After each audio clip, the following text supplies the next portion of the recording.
दोस्तों, आज हम एक ऐसे विषय पर बात करने जा रहे हैं जो शायद इस दुनिया का सबसे बड़ा और सबसे कड़वा सच है। गरीबी एक ऐसी अवस्था जिसे कोई नहीं चाहता, लेकिन करोड़ों लोग इसे जीने के लिए मजबूर हैं। एक ऐसी आग जो न सिर्फ हमारा पेट जलाती है, बल्कि हमारे सपनों, हमारी उम्मीदों और हमारे आत्मसम्मान को भी जलाकर राख कर देती है। हम अक्सर सोचते हैं कि गरीबी का मतलब सिर्फ पैसे की कमी है, लेकिन क्या ये पूरा सच है? क्या कभी आपने सोचा है कि क्यों कुछ लोग उसी गरीबी में जंग लेकर भी आसमान की ऊंचाइयों को छू लेते हैं, और क्यों कुछ लोग पूरी जिंदगी उसी दलदल में फंसे रह जाते हैं? आज से 2500 साल पहले एक राजकुमार ने इसी सवाल का जवाब खोजने के लिए अपना महल छोड़ दिया था, और जब वे गौतम बुद्ध बने तो उन्होंने दुनिया को गरीबी का वो गहरा रहस्य बताया जो आज भी उतना ही सच है। उन्होंने बताया कि गरीबी सिर्फ बाहर नहीं होती, गरीबी हमारे भीतर भी होती है। हमारी सोच में, हमारी आदतों में और हमारे नजरिए में। आज इस विशेष और बहुत ही महत्वपूर्ण वीडियो में हम जानेंगे भगवान बुद्ध की वो 5 अनमोल सीखें जो हर उस व्यक्ति को जाननी चाहिए जो गरीबी की जंजीरों को तोड़कर एक सम्मानजनक और समृद्ध जीवन जीना चाहता है। ये वीडियो सिर्फ एक उपदेश नहीं है, ये एक उम्मीद है, एक रास्ता है, एक चेतावनी है कि अगर आपने इन बातों को नहीं समझा तो शायद जिंदगी में मिला हुआ मौका आपके हाथ से निकल जाएगा। तो क्या आप तैयार हैं अपनी गरीबी की मानसिकता को हमेशा के लिए बदलने के लिए? अगर हाँ, तो इस वीडियो को अभी एक लाइक करके इस आंदोलन का हिस्सा बनिए, क्योंकि गरीबी से लड़ना हम सबकी जिम्मेदारी है। चलिए उस ज्ञान की ओर बढ़ते हैं जो हमें अभाव से निकालकर समृद्धि की ओर ले जा सकता है। कहानी शुरू होती है एक युवक से जिसका नाम ही जैसे उसकी किस्मत ने रख दिया था, निर्धन। निर्धन एक बहुत ही गरीब परिवार में पैदा हुआ था। उसने बचपन से ही सिर्फ कमी और अभाव देखा था। वो मेहनती था, लेकिन उसकी मेहनत उसे 2 वक्त की रोटी से ज्यादा कुछ नहीं दे पाती थी। वो हर रोज गांव के अमीर सेठों को देखता, उनके बड़े बड़े घरों, उनके कीमती कपड़ों और उनकी शानदार जीवन शैली को देखता, और फिर अपनी टूटी हुई झोपड़ी में आकर अपनी किस्मत को कोसता था। उसके मन में कुछ गहरे विश्वास बैठ गए थे। मैं गरीब पैदा हुआ हूं और मैं गरीब ही मरूंगा। अमीर लोग बेईमान होते हैं और ईमानदारी से कभी कोई अमीर नहीं बन सकता। मेरी किस्मत में ही दुख लिखा है, भगवान मुझसे नफरत करते हैं। ये गरीबी की मानसिकता उसके ऊपर एक काले बादल की तरह छा गई थी, जिसने उसकी सोचने की शक्ति और कुछ बड़ा करने की हिम्मत को पूरी तरह से खत्म कर दिया था। क्या आपने भी कभी ऐसा महसूस किया है? दोस्तों, मैं आपसे पूछना चाहता हूं, क्या कभी आपके मन में भी ये विचार आया है कि आपकी गरीबी आपकी किस्मत है और आप इसे कभी नहीं बदल सकते? अगर हाँ, तो निर्धन की ये कहानी आपकी ही कहानी है।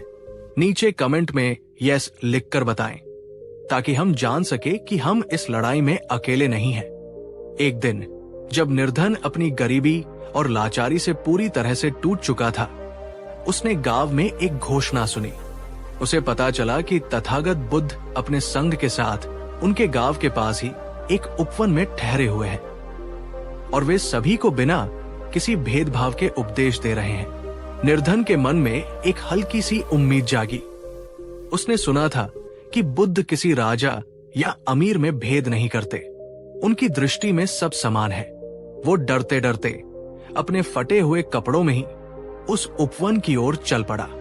उसके मन में बस एक ही सवाल था, क्या मेरे जैसे गरीब और अभागे इंसान के लिए भी इस दुनिया में कोई उम्मीद है? क्या मैं भी कभी इस गरीबी के श्राप से मुक्त हो सकता हूं? जब वो सभा में पहुंचा तो उसने देखा कि वहां राजा भी बैठे हैं और रंक भी। बुद्ध सबको एक समान करुणा की दृष्टि से देख रहे थे। उपदेश के बाद निर्धन ने हिम्मत करके बुद्ध के चरण पकड़ लिए और रोते हुए अपना सवाल पूछा, भगवान, मैं गरीब हूं। क्या गरीबी एक पाप है? क्या मैं कभी इस दुख से बाहर निकल पाऊंगा? कृपा करके मुझे कोई रास्ता दिखाइए। बुद्ध ने निर्धन को बहुत ही प्रेम से उठाया और उसे अपने पास बिठाया। उन्होंने कहा, पुत्र, गरीबी कोई पाप नहीं है और नहीं ये कोई स्थायी अवस्था है, लेकिन गरीबी की सोच में जीना जरूर एक बहुत बड़ा बंधन है।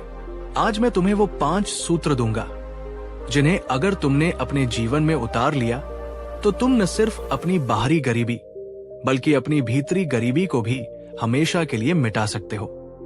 और यहीं से शुरू होता है बुद्ध का वो ज्ञान जो आज भी करोड़ों लोगों के लिए गरीबी से मुक्ति का मार्ग प्रशस्त कर रहा है। बुद्ध ने अपनी पहली और सबसे महत्वपूर्ण बात कही जो गरीबी की मानसिकता पर सीधा प्रहार करती है। उन्होंने कहा, पुत्र, जब तक तुम अपनी गरीबी के लिए दूसरों को और अपनी किस्मत को दोष देते रहोगे तब तक तुम उसी गरीबी में फंसे रहोगे। गरीबी से बाहर निकलने का पहला कदम है शिकायत करना बंद करना और अपने जीवन की 100% जिम्मेदारी लेना। तुम गरीब इसलिए नहीं हो कि राजा अच्छा नहीं है या सेठ बेईमान है या तुम्हारी किस्मत खराब है। ये सब बाहरी कारण हो सकते हैं, लेकिन अंतिम जिम्मेदारी तुम्हारी अपनी है। तुम अपने विचारों, अपने शब्दों और अपने कर्मों के लिए खुद जिम्मेदार हो। दोस्तों, ये सुनना थोड़ा कड़वा लग सकता है, लेकिन ये परम सत्य है। शिकायत करने और दोष देने की आदत गरीबी का सबसे बड़ा चुंबक है। जब हम शिकायत करते हैं तो हम अनजाने में खुद को एक बेचारा मान लेते हैं, एक ऐसा इंसान जिसके पास कोई शक्ति नहीं है। और जब हम खुद को शक्तिहीन मान लेते हैं तो हम प्रयास करना ही छोड़ देते हैं। सरकार कुछ नहीं करती, मेरे माता पिता ने मुझे अच्छी शिक्षा नहीं दी, मेरे पास मौके ही नहीं है। ये सब बातें सच हो सकती हैं, लेकिन इन पर रोते रहने से आपकी स्थिति नहीं बदलेगी। बुद्ध कहते हैं, जो हो चुका है उसे स्वीकार करो। अब पूछो, इन सीमित संसाधनों के साथ मैं क्या कर सकता हूं? जिस पल आप वे क्या कर सकते हैं से हटकर मैं क्या कर सकता हूं पर आ जाते हैं, उसी पल आप अपनी शक्ति वापस अपने हाथ में ले लेते हैं। एक बार 2 भाई थे, दोनों बहुत गरीब थे। उनका पिता एक शराबी था और उन्हें बहुत मारता पीटता था। 20 साल बाद एक भाई अपने पिता की तरह ही एक शराबी और अपराधी बन गया। जब उससे पूछा गया कि तुम ऐसे क्यों बने, तो उसने कहा, मेरा बचपन इतना बुरा था, मैं और क्या बनता। दूसरा भाई एक बहुत ही सफल और सम्मानित व्यवसायी बन गया। जब उससे पूछा गया कि तुम इतने सफल कैसे बने, तो उसने कहा, मेरा बचपन इतना बुरा था, मैं ठान चुका था कि मैं वैसी जिंदगी दोबारा नहीं जीऊंगा। दोनों के हालात एक जैसे थे, लेकिन दोनों ने जिम्मेदारी अलग अलग तरीके से ली। एक ने हालात को बहाना बनाया, दूसरे ने हालात को प्रेरणा बनाया। दोस्तों, क्या आप भी अपनी वर्तमान स्थिति के लिए दूसरों को या अपने अतीत को दोष देते हैं? अगर हाँ, तो आज से ये बंद कीजिए। नीचे कमेंट में लिखिए, मेरा जीवन मेरी जिम्मेदारी है। बुद्ध ने निर्धन से कहा, पुत्र, जब तक तुम अपनी झोपड़ी के छेदों के लिए बारिश को कोसते रहोगे, तुम हमेशा भीगते रहोगे। उठो और उन छेदों को भरने का काम शुरू करो, चाहे तुम्हें एक एक तिनका ही क्यों न जोड़ना पड़े। बुद्ध ने अपनी दूसरी और सबसे क्रांतिकारी सीख दी। उन्होंने कहा, पुत्र, पैसे की कमी उतनी बड़ी गरीबी नहीं है जितनी बड़ी गरीबी ज्ञान और कौशल की कमी है। एक अज्ञानी व्यक्ति को अगर तुम सोने का पहाड़ भी दे दो तो वो उसे कुछ ही समय में गवा देगा, लेकिन एक ज्ञानी व्यक्ति को अगर तुम एक बंजर जमीन भी दे दो तो वो अपनी मेहनत और ज्ञान से उसे एक हरा भरा खेत बना देगा। इसलिए धन के पीछे मत भागो, ज्ञान, हुनर और अपनी क्षमताओं को बढ़ाने के पीछे भागो। जब तुम काबिल बन जाओगे तो धन और अवसर तुम्हारे पीछे खुद ब खुद आएंगे। दोस्तों, ये गरीबी से निकलने का सबसे निश्चित और स्थायी मार्ग है। गरीब व्यक्ति अक्सर जल्दी पैसा कमाने की योजनाओं के चक्कर में फंस जाता है। लॉटरी, सट्टा या कोई धोखाधड़ी। वो सीखने और मेहनत करने की प्रक्रिया से बचना चाहता है, लेकिन बुद्ध कहते हैं कि ये बर्बादी का रास्ता है। असली निवेश पैसों का नहीं, खुद पर किया गया निवेश होता है। नया ज्ञान सीखो। आज के युग में इंटरनेट पर मुफ्त में इतना ज्ञान उपलब्ध है जितना इतिहास में कभी नहीं था। पढ़ना सीखो, नई भाषा सीखो, किसी विषय में विशेषज्ञता हासिल करो, नया हुनर सीखो, कोई ऐसा कौशल सीखो जिसकी बाजार में मांग हो, चाहे वो बढ़ी का काम हो, कंप्यूटर चलाना हो, खाना बनाना हो या कोई भी कला हो। अपनी क्षमताओं को बढ़ाओ, अपने संवाद कौशल, अपनी अनुशासन की आदत और अपनी सोचने की क्षमता को बेहतर बनाओ। एक बार एक गरीब लकड़हारा था जो एक पुरानी भोथरी कुल्हाड़ी से पेड़ काटता था। उसे एक पेड़ काटने में पूरा दिन लग जाता था। एक दिन एक बुद्धिमान व्यक्ति ने उसे देखा और कहा, मित्र, तुम अपनी कुल्हाड़ी पर धार क्यों नहीं लगाते? इससे तुम्हारा काम आसान और तेज हो जाएगा। लकड़हारे ने कहा, मेरे पास धार लगाने का समय कहाँ है? मुझे तो पेड़ काटना है। हम ऐसे बहुत से लोग उसी लकड़हारे की तरह हैं। हम रोज रोज की कमाई में इतने उलझे रहते हैं कि हम खुद को बेहतर बनाने के लिए, अपनी कुल्हाड़ी पर धार लगाने के लिए समय ही नहीं निकालते और इसीलिए हम हमेशा संघर्ष करते रहते हैं। दोस्तों, क्या आप हर रोज कुछ नया सीखने या अपने हुनर को बेहतर बनाने के लिए समय निकालते हैं, या आप भी समय नहीं है का बहाना बनाते हैं? आज से हर रोज सिर्फ 30 मिनट खुद को बेहतर बनाने में लगाइए। नीचे कमेंट में लिखिए, ज्ञान ही मेरी सबसे बड़ी पूंजी है। बुद्ध ने निर्धन से कहा, पुत्र, तुम्हारे पास पैसा नहीं है, ये तुम्हारी समस्या नहीं है। तुम्हारी समस्या ये है कि तुम अपनी गरीबी के बारे में सोचने में ही अपना सारा समय और ऊर्जा बर्बाद कर रहे हो। उसी समय को कुछ नया सीखने में लगाओ। तुम्हारे हाथ का हुनर ही तुम्हारा सबसे बड़ा खजाना है। अब बुद्ध ने गरीबी के एक और बहुत बड़े लेकिन अक्सर नजरअंदाज किए जाने वाले कारण पर प्रकाश डाला। उन्होंने कहा, पुत्र, तुम कितने भी ज्ञानी और मेहनती क्यों न हो जाओ, यदि तुम्हारी संगत और तुम्हारी आदतें बुरी हैं, तो तुम कभी भी गरीबी से बाहर नहीं निकल सकते। जैसे स्याही की एक बूंद दूध के पूरे बर्तन को काला कर देती है, वैसे ही एक बुरा मित्र तुम्हारी सारी अच्छाइयों और संभावनाओं को नष्ट कर सकता है। बुरी संगत क्या है?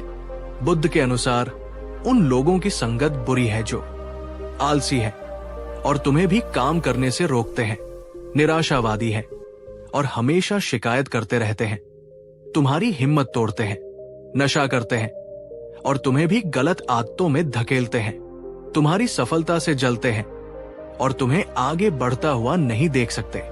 अगर तुम ऐसे लोगों से घिरे हो तो उनकी नकारात्मक ऊर्जा धीरे धीरे तुम्हें भी अपनी तरह बना देगी।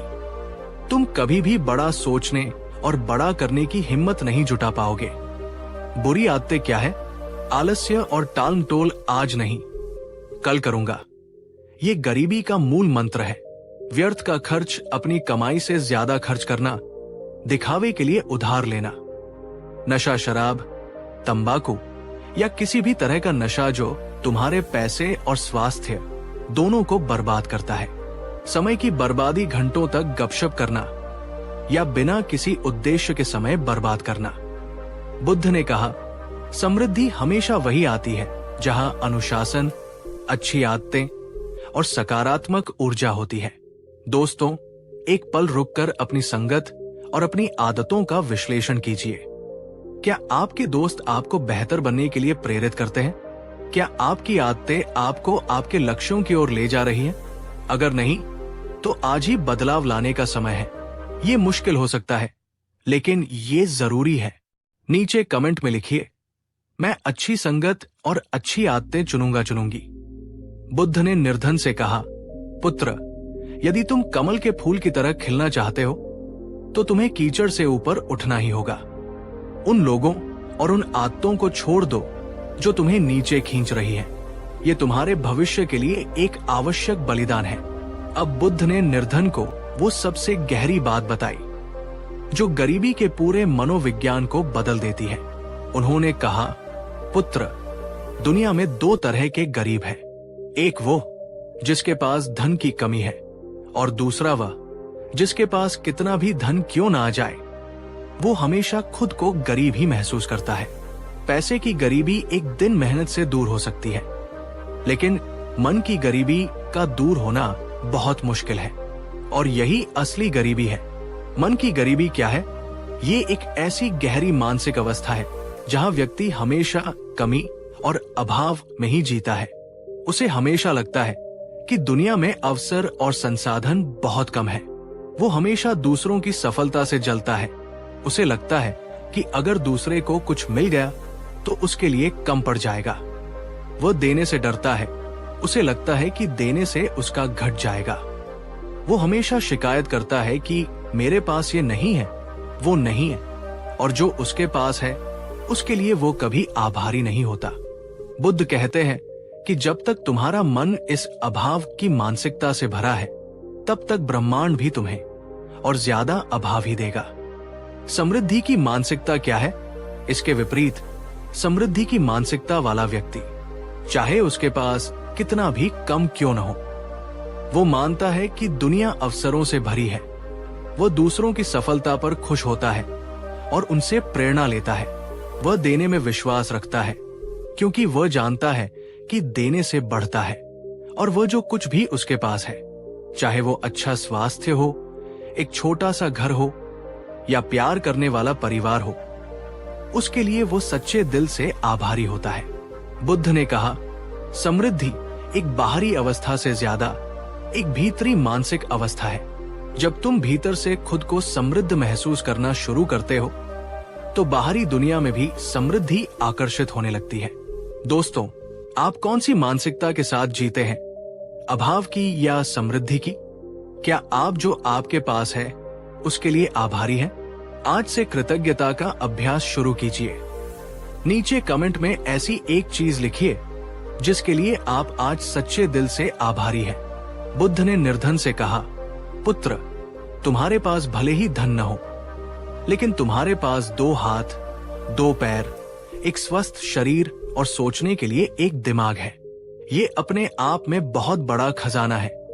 आज से जो तुम्हारे पास नहीं है उस पर रोना बंद करो, और जो तुम्हारे पास है उसके लिए आभारी होना शुरू करो। तुम्हारी गरीबी की मानसिकता उसी दिन खत्म हो जाएगी। बुद्ध की इन 4 बातों को सुनकर निर्धन के भीतर एक नई ऊर्जा, एक नई उम्मीद जाग चुकी थी। उसे रास्ता दिखाई देने लगा था, लेकिन उसके मन में अभी भी एक आखिरी और सबसे बड़ा डर था।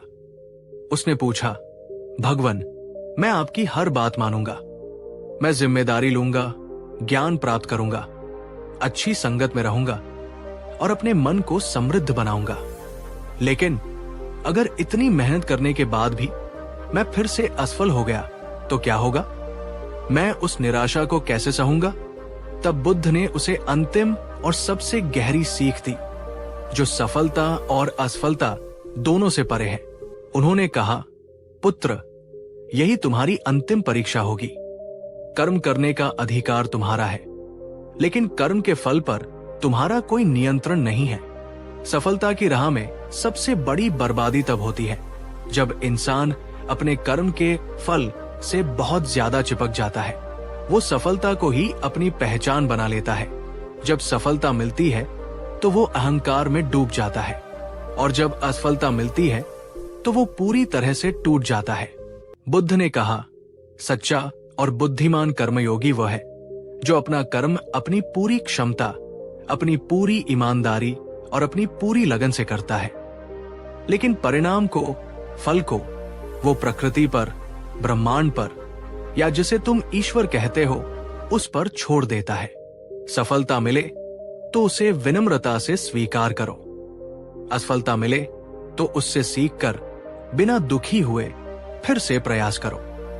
जब तुम फल की चिंता से मुक्त होकर कर्म करते हो तो तुम्हें एक ऐसी आंतरिक स्वतंत्रता और शांति मिलती है जिसे कोई भी बाहरी सफलता या असफलता छीन नहीं सकती, और यही सच्ची समृद्धि है। निर्धन अब पूरी तरह से मुक्त हो चुका था।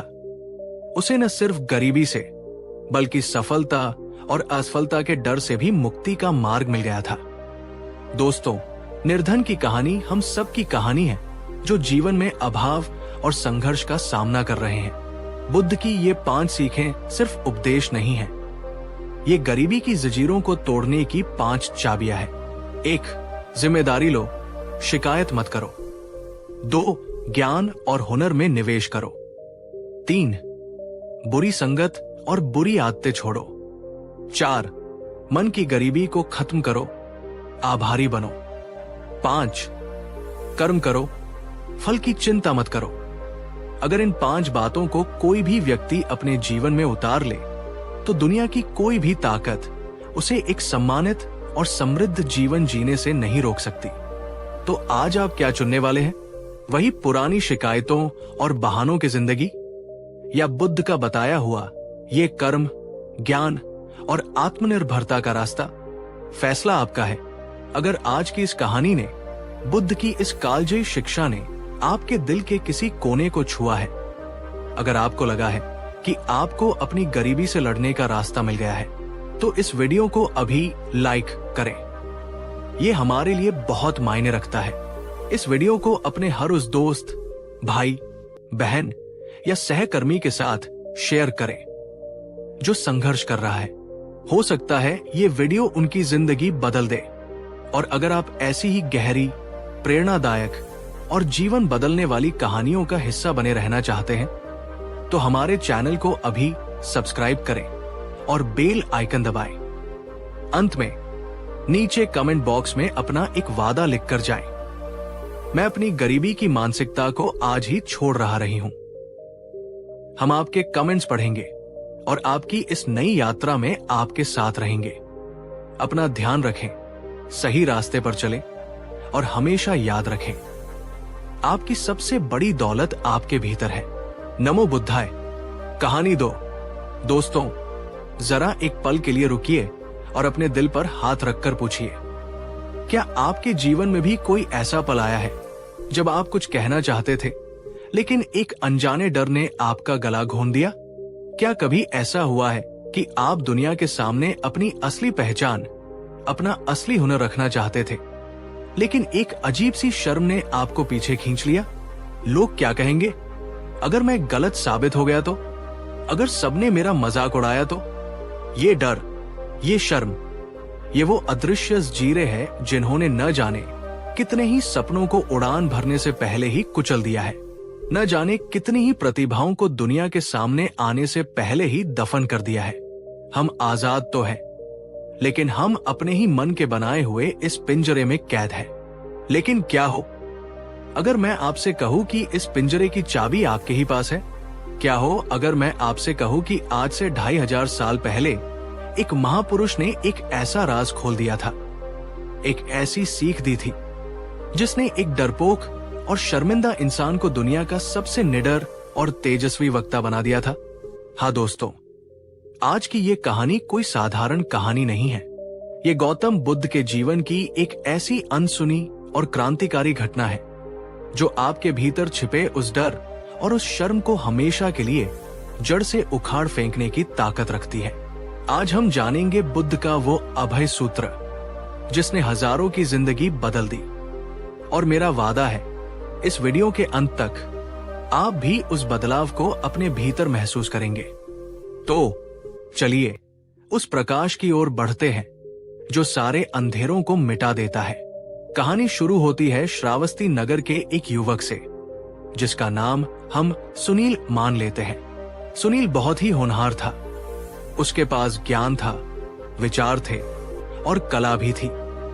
लेकिन उसके पास एक बहुत बड़ी कमी थी, उसके पास हिम्मत नहीं थी। बचपन से ही उसे एक अजीब सा डर सताता था। जब भी उसे किसी के सामने बोलना होता, उसका गला सूख जाता, हाथ पैर कांपने लगते और पसीना छूटने लगता। उसे हमेशा लगता था कि हर कोई उसे ही देख रहा है, हर कोई उसी के बारे में बात कर रहा है और हर कोई उसका मजाक उड़ाने के लिए तैयार बैठा है। ये शर्म उसके लिए एक बीमारी बन गई थी। वो खुद को कमतर समझता था। मैं दूसरों जितना अच्छा नहीं हूं, मुझ में कोई कमी है, मैं इस लायक नहीं हूं। ये विचार उसे दिन रात घेरे रहते थे। एक दिन नगर में एक बहुत बड़ी सभा आयोजित हुई। नगर के सभी विद्वान, कलाकार और विचारक वहां अपने विचारों को रखने के लिए आए थे। सुनील भी वहां गया, इस उम्मीद में कि शायद वह भी कुछ बोल सके। उसने बहुत तैयारी की थी।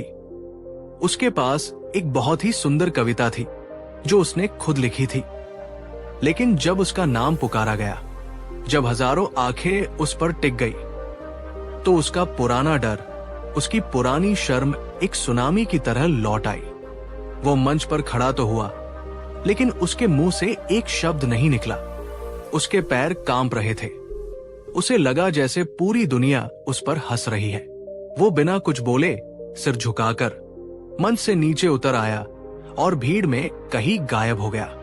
उस रात सुनील को नींद नहीं आई। वो आत्मग्लानि और शर्मिंदगी से मर रहा था। उसे लग रहा था कि उसका जीवन व्यर्थ है, वो कभी भी कुछ नहीं कर पाएगा। वो रो रहा था, खुद को कोस रहा था। क्या आपने भी कभी ऐसा ही महसूस किया है?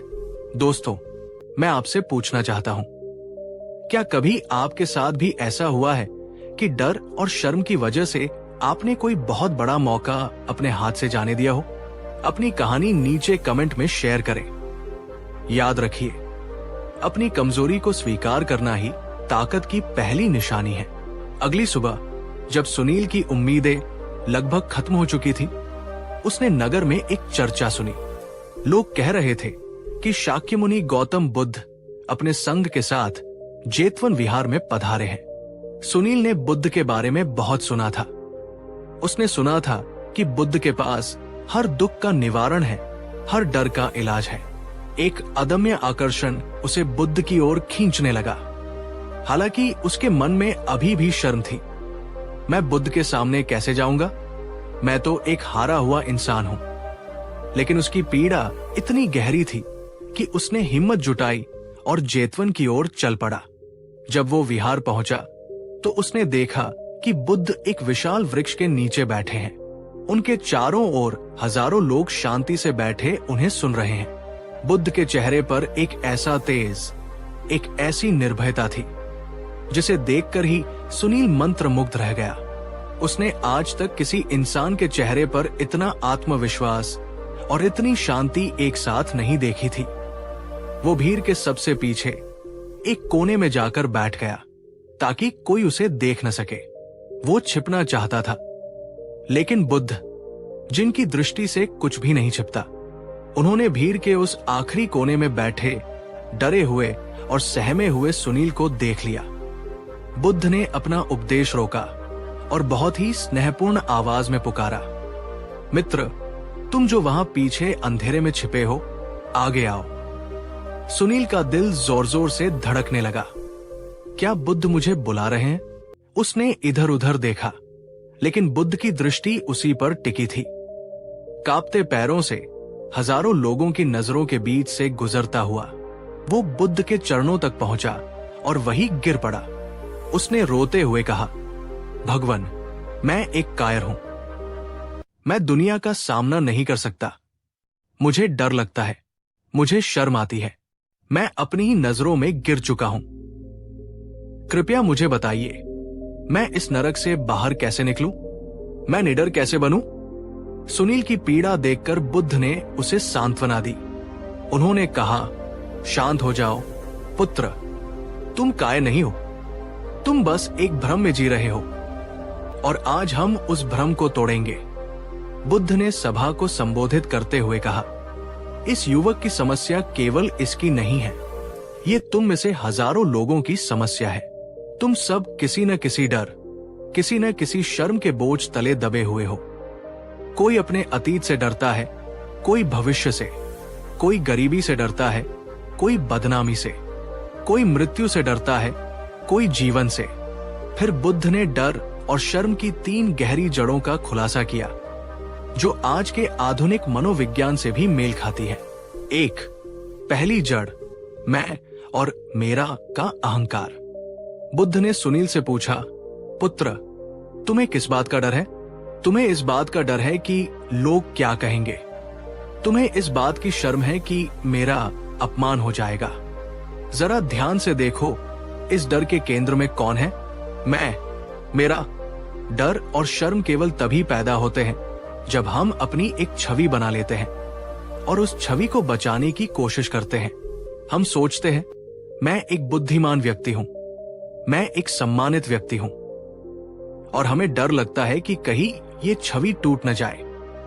जिस व्यक्ति के पास खोने के लिए कोई छवि नहीं है, उसे कोई डर नहीं होता। एक छोटा बच्चा नंगा होकर भी सबके सामने नाचता है, उसे कोई शर्म नहीं आती, क्योंकि उसने अभी तक अहंकार की छवि नहीं बनाई है। दोस्तों, क्या आप भी अपनी छवि को लेकर बहुत ज्यादा सतर्क रहते हैं? क्या आपको भी लगता है कि अगर आपसे कोई गलती हो गई तो आपकी इमेज खराब हो जाएगी? यही वो अहंकार है जो आपको डरा रहा है। दूसरी जड़, दूसरों के निर्णय पर निर्भरता। बुद्ध ने आगे कहा, तुम्हारी दूसरी गलती यह है कि तुमने अपनी कीमत तय करने का अधिकार दूसरों के हाथ में दे दिया है। तुम सोचते हो कि अगर लोग ताली बजाएंगे तो मैं अच्छा हूं, और अगर लोग हंसेंगे तो मैं बुरा हूं। तुमने अपनी खुशियों की चाबी, अपने आत्मसम्मान की चाबी दुनिया की जेब में डाल दी है, और दुनिया तो चंचल है। आज वो तुम्हारी तारीफ करेगी, कल वही दुनिया तुम्हारी निंदा करेगी। जब तक तुम दूसरों की राय के गुलाम रहोगे, तुम हमेशा डरे हुए रहोगे। तीसरी जड़, अपूर्णता को स्वीकार न करना। बुद्ध ने कहा, तीसरी और सबसे महत्वपूर्ण बात, तुम खुद को एक परिपूर्ण इंसान के रूप में दिखाना चाहते हो। तुम अपनी कमियों, अपनी गलतियों को छिपाना चाहते हो, और यही छिपाने की कोशिश शर्म को जन्म देती है। शर्म क्या है? शर्म ये डर है कि अगर लोगों को मेरी असलियत पता चल गई, मेरी कमियों का पता चल गया, तो वे मुझे प्यार नहीं करेंगे, वे मुझे स्वीकार नहीं करेंगे। सुनील बुद्ध की एक एक बात को पी रहा था। उसे लग रहा था जैसे कोई उसके मन की परतों को खोल रहा है। उसे पहली बार समझ आ रहा था कि उसका डर बाहर के लोगों से नहीं, बल्कि उसके अपने ही भीतर की गलत समझ से पैदा हो रहा था।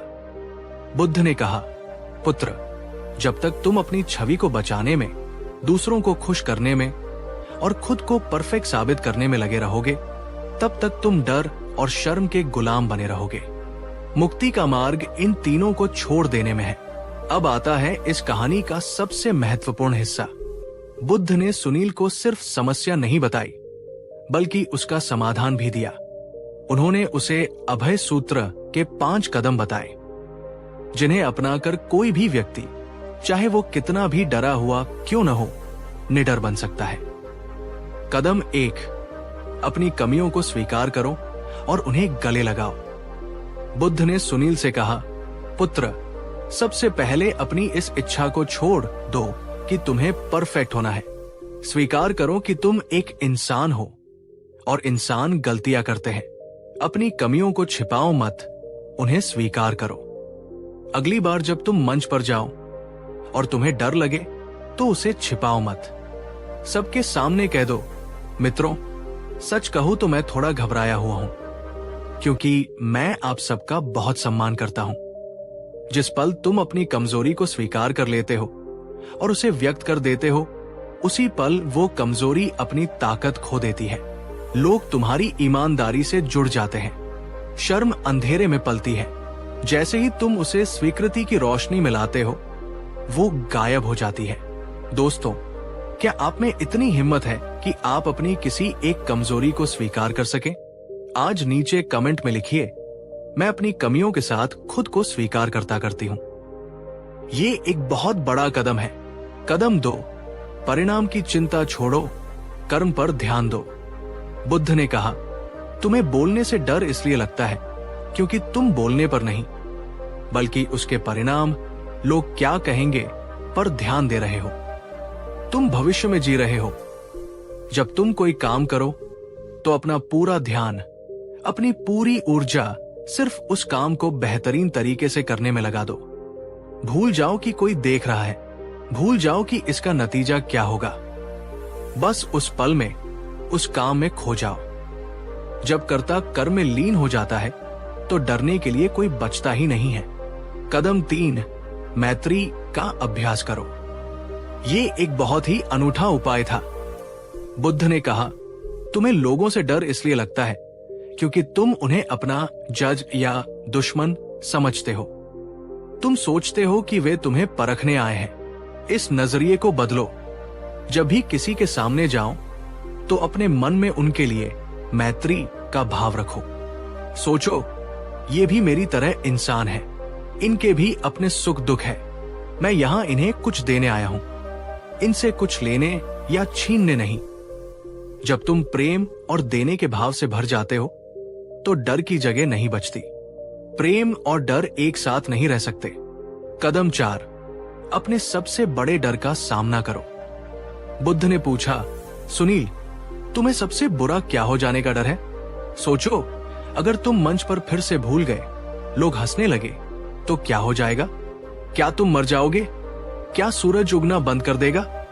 सुनील ने सोचा और कहा, नहीं भगवान, ऐसा तो कुछ नहीं होगा, बस थोड़ी बेइज्जती होगी।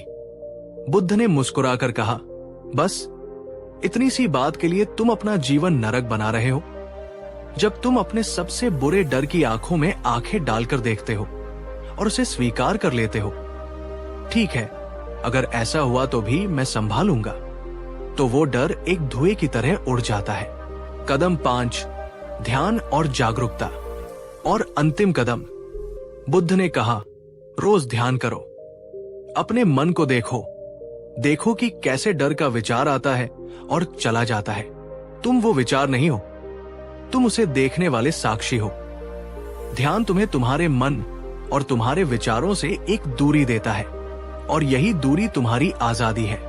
सुनील ने बुद्ध के इन 5 सूत्रों को अपने जीवन का मंत्र बना लिया। उसने रोज ध्यान किया, उसने अपनी कमियों को स्वीकारना शुरू किया, उसने लोगों के प्रति अपने नजरिए को बदला। ये आसान नहीं था। कई बार वो गिरा, कई बार पुराना डर वापस आया, लेकिन इस बार उसके पास बुद्ध का ज्ञान था। वो रुका नहीं। कुछ महीनों बाद नगर में फिर से वैसी ही एक सभा का आयोजन हुआ। सुनील ने अपना नाम फिर से लिखवाया। इस बार जब उसका नाम पुकारा गया तो उसका दिल धड़का, लेकिन उसने उस धड़कन को सुना और मुस्कुरा दिया। उसने खुद से कहा, यह सिर्फ एक शारीरिक प्रतिक्रिया है, मैं नहीं। वो मंच पर चढ़ा, हजारों आंखें फिर उसी पर थी, लेकिन इस बार सुनील ने उन आंखों में जज को नहीं देखा। उसने उन आंखों में अपने जैसे ही इंसानों को देखा, अपने दोस्तों को देखा। उसने अपने मन में सबके लिए मंगल कामना की। उसने माइक थामा और अपनी कविता शुरू करने से पहले उसने वो किया जो बुद्ध ने कहा था। उसने अपनी कमजोरी को स्वीकार किया। उसने मुस्कुराते हुए कहा, दोस्तों, मैं आपको एक राज बताता हूं। अभी मेरे पैर कांप रहे हैं और मेरा गला सूख रहा है। मुझे डर लग रहा है कि कहीं मैं भूल न जाऊं, लेकिन मेरे पास एक बहुत सुंदर बात है जो मैं आप सबको बताना चाहता हूं, और वो बात मेरे डर से बड़ी है। जैसे ही उसने ये कहा, पूरा हॉल तालियों की गड़गड़ाहट से गूंज उठा। लोगों को उसकी ईमानदारी ने छू लिया था। उसका डर उसी पल गायब हो गया। उसने अपनी बात रखनी शुरू की। इस बार वो परफॉर्म नहीं कर रहा था, वो बात कर रहा था। वो अपने दिल से बोल रहा था। उसकी आवाज में एक नई खनक थी, एक नया आत्मविश्वास था। जब उसने अपनी बात खत्म की तो लोग खड़े होकर तालियां बजा रहे थे। सुनील की आंखों में आंसू थे, लेकिन ये शर्म के नहीं, जीत और आजादी के आंसू थे। वो सुनील जो कभी अपनी परछाई से भी डरता था, आज हजारों लोगों के दिलों को जीत चुका था। बुद्ध का अभय सूत्र काम कर गया था। दोस्तों, क्या आप महसूस कर सकते हैं उस आजादी को जो सुनील ने महसूस की होगी?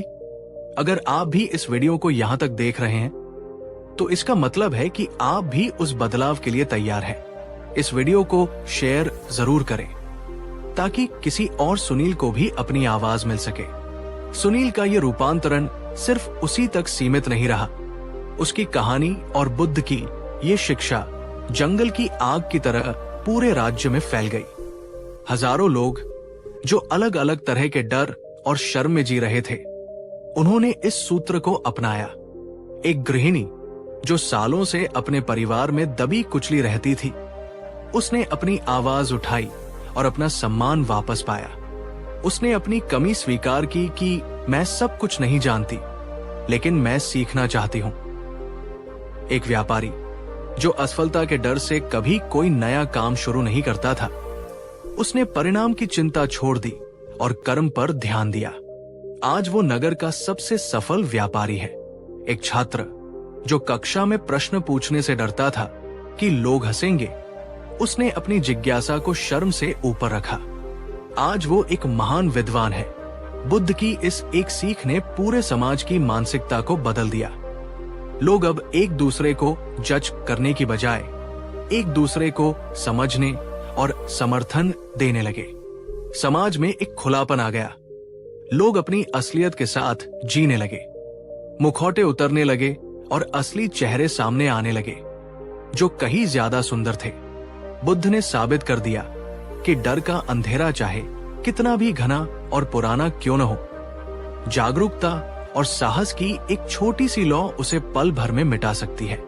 दोस्तों, आज हम 21वीं सदी में जी रहे हैं। हमारे पास तकनीकी सुख सुविधाएं तो बहुत है, लेकिन डर और शर्म का वो पुराना वायरस आज भी हमारे ऑपरेटिंग सिस्टम में मौजूद है, बल्कि शायद और भी ज्यादा खतरनाक रूप में। आज का सोशल मीडिया हमें हर पल परफेक्ट दिखने का दबाव डालता है।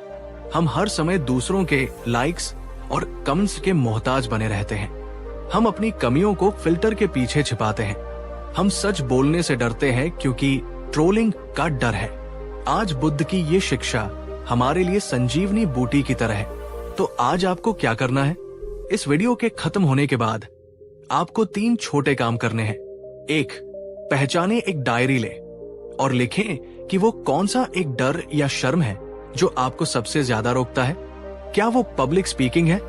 क्या वो किसी से नजरें मिलाना है या वो ना कहना है?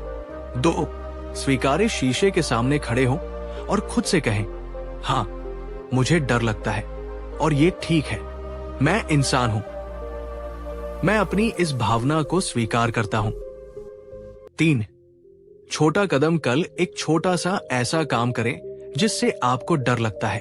अगर बोलने से डर लगता है तो किसी अजनबी से जाकर समय पूछ ले। अगर अपनी राय रखने से डर लगता है तो मीटिंग में एक छोटा सा सुझाव दे। परिणाम की चिंता किए बिना बस एक छोटा सा कदम। याद रखिए, निडरता का मतलब डर का न होना नहीं है। निडरता का मतलब है डर के बावजूद सही काम करने का साहस होना। बुद्ध ने सुनील को रास्ता दिखाया। सुनील ने उस पर चलकर अपनी मंजिल पाई। रास्ता अब आपके सामने भी है। क्या आप चलने के लिए तैयार हैं? आपका जीवन, आपकी आवाज और आपका हुनर इस दुनिया के लिए एक उपहार है। इसे डर और शर्म के लिफाफे में बंद करके मत रखिए। इसे खोलिए और दुनिया को अपनी रोशनी से रोशन कर दीजिए। अगर आज की इस कहानी ने, बुद्ध की इस कालजयी शिक्षा ने आपके दिल के किसी कोने को छुआ है, अगर आपको लगा है कि हाँ, मैं भी बदल सकता हूं, तो इस वीडियो को अभी लाइक करें। यह हमारे लिए बहुत मायने रखता है। अपना ध्यान रखें, निडर बने और हमेशा मुस्कुराते रहें। नमो बुद्धाय। कहानी 3। नमस्कार दोस्तों, नमो बुद्धाय। आज मैं आपसे एक सवाल पूछना चाहता हूं और जवाब आपको अपने दिल पर हाथ रखकर देना होगा। क्या कभी आपके साथ ऐसा हुआ है कि आपका बना बनाया काम अचानक बिगड़ गया हो? क्या कभी ऐसा लगा है कि घर में सब कुछ ठीक था, लेकिन अचानक क्लेश, बीमारी और पैसों की तंगी ने घेर लिया? और जब ऐसा हुआ तो आपके मन में सबसे पहला ख्याल क्या आया? कहीं किसी की नजर तो नहीं लग गई?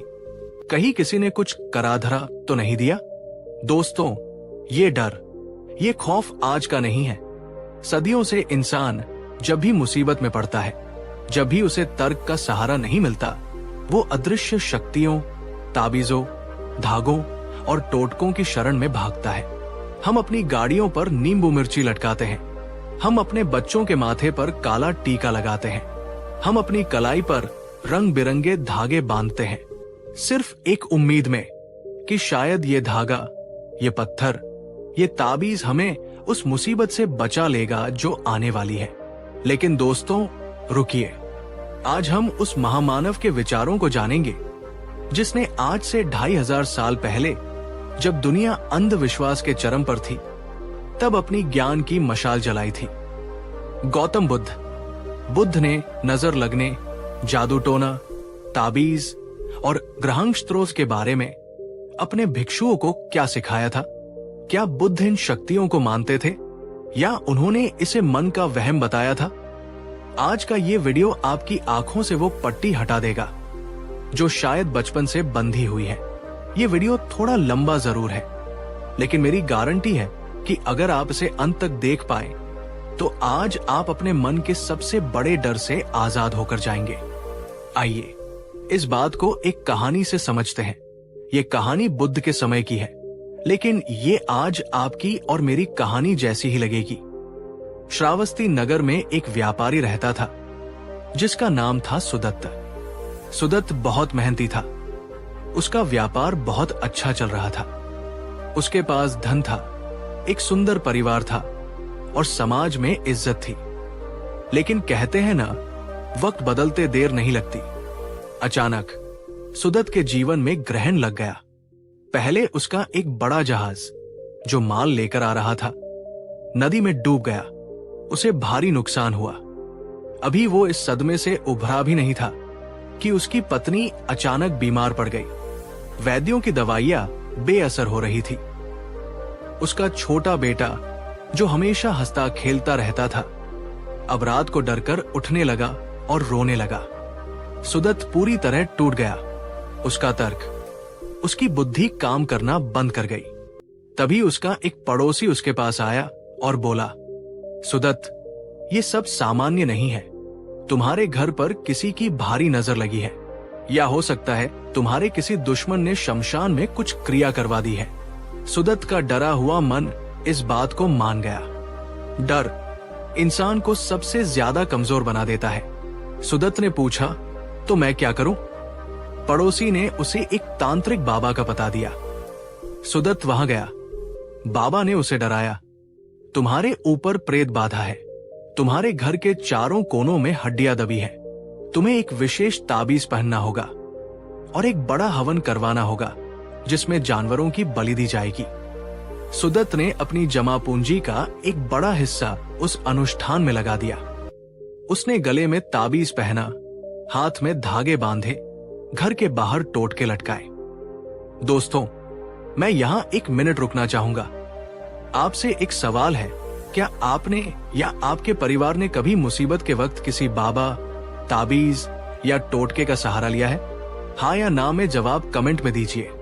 शर्माइए मत, सच बोलिए, क्योंकि बीमारी स्वीकार करने के बाद ही इलाज शुरू होता है। कुछ दिन बीते। सुदत्त को लगा कि शायद अब सब ठीक हो जाएगा, लेकिन उसकी पत्नी की हालत और बिगड़ गई। व्यापार में बचा कुचा पैसा भी तांत्रिकों के चक्कर में खत्म होने लगा। अब सुदत्त न सिर्फ गरीब हो रहा था, बल्कि वो मानसिक रूप से विक्षिप्त हो चुका था।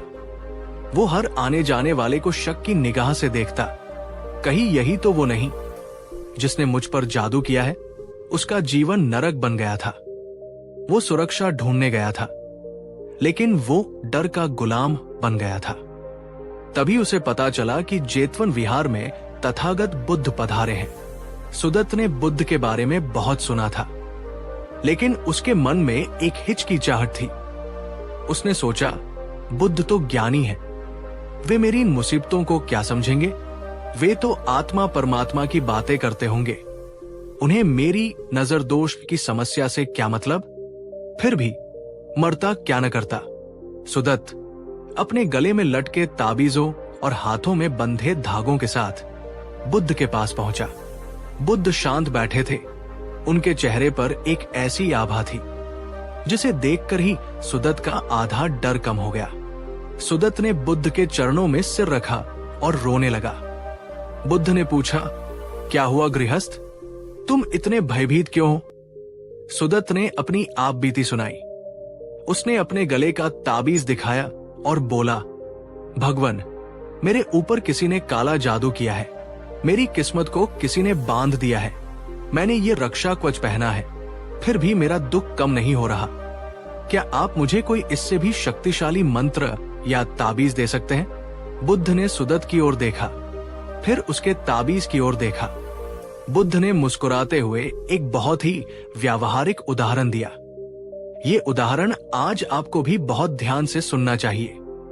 बुद्ध बोले, सुदत्त, एक बात बताओ। मान लो एक बहुत बड़ा पत्थर है, तुम उस पत्थर को एक गहरी नदी में फेंक दो, वो पत्थर कहाँ जाएगा? सुदत्त बोला, भगवन, वो पानी में डूब जाएगा, तली में बैठ जाएगा।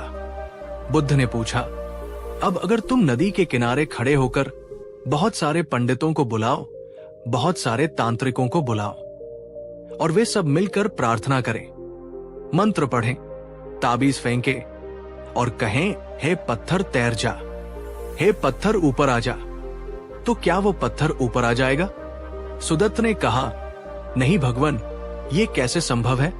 पत्थर का स्वभाव है भारी होना, वो डूबेगा ही, मंत्रों से वो ऊपर नहीं आ सकता। बुद्ध ने फिर पूछा, अच्छा, अब मान लो तुम तेल को पानी में डाल दो, वो तैरेगा। अब तुम सारे दुश्मनों को बुला लो और वे श्राप दे, टोटके करे कि हे तेल, तू डूब जा, तो क्या वो तेल डूब जाएगा? सुदत्त बोला, नहीं भगवन, तेल का स्वभाव है हल्का होना, वो तैरेगा ही, किसी के कहने से वो डूबेगा नहीं। बुद्ध ने गंभीर होकर कहा, सुदत्त, यही जीवन का नियम है। अगर तुम्हारे कर्म पत्थर जैसे भारी हैं, यानी बुरे कर्म, अज्ञानता और गलत निर्णय, तो तुम डूबोगे ही। दुनिया का कोई ताबीज, कोई धागा, कोई टोटका तुम्हें तैरने में मदद नहीं कर सकता। और अगर तुम्हारे कर्म तेल जैसे हल्के हैं, यानी पुण्य, सत्य, मेहनत और सदाचार, तो दुनिया की कोई बुरी नजर, कोई काला जादू, कोई दुश्मन तुम्हें डुबा नहीं सकता। दोस्तों, यहां बुद्ध ने एक बहुत बड़ा सिद्धांत दिया, कर्म का सिद्धांत। बुद्ध ने सुदत्त को समझाया कि जिसे तुम नजर लगना कह रहे हो, वो असल में क्या है। बुद्ध बोले, सुदत्त, जब तुम्हारा जहाज डूबा तो क्या वह किसी मंत्र से डूबा, या शायद नाविक की लापरवाही थी, या तूफान बहुत तेज था, या जहाज पुराना था? सुदत्त ने सोचा और पाया कि जहाज सचमुच पुराना था और उसने मरम्मत में लापरवाही की थी। बुद्ध ने फिर कहा, तुम्हारी पत्नी बीमार है, क्या उसे इलाज की जरूरत है या झाड़ फूंक की? जब तुम बीमारी को जादू मान लेते हो तो तुम सही इलाज कराना बंद कर देते हो। यही अज्ञानता असली श्राप है। बुद्ध ने स्पष्ट कहा, डर ही सबसे बड़ा अंधविश्वास है। जब तुम गले में ताबीज पहनते हो तो तुम अपने मन को यह संदेश देते हो कि मैं कमजोर हूं, मुझे बाहर से सुरक्षा चाहिए। यह ताबीज तुम्हारी रक्षा नहीं करता, बल्कि ये तुम्हारे भीतर के डर को और पक्का कर देता है। तुम अपनी ताकत पर भरोसा करना छोड़ देते हो और एक पत्थर या धागे के गुलाम बन जाते हो। दोस्तों, बुद्ध की शिक्षाओं में ऐसे हजारों रहस्य छिपे हैं जो त्रिपिटक और जातक कथाओं में हैं। अगर आप चाहते हैं कि हम ऐसी ही गहरी रिसर्च और दुर्लभ कहानियां आप तक लाते रहें, तो आप हमारे चैनल की मेंबरशिप ज्वाइन कर सकते हैं। ज्वाइन बटन दबाकर हमारे परिवार का हिस्सा बने और इस धर्म कार्य में सहयोग दें। अब मैं आपको एक ऐसा तथ्य बताता हूं जो शायद बहुत कम लोग जानते हैं। क्या बुद्ध ने ताबीज, ज्योतिष और भविष्य बताने को सिर्फ बेकार कहा? नहीं, उन्होंने इसे निषिद्ध कहा। बौद्ध ग्रंथ दीघ निकाय के ब्रह्मजाल सुत्ता में बुद्ध ने अपने भिक्षुओं के लिए कड़े नियम बनाए थे।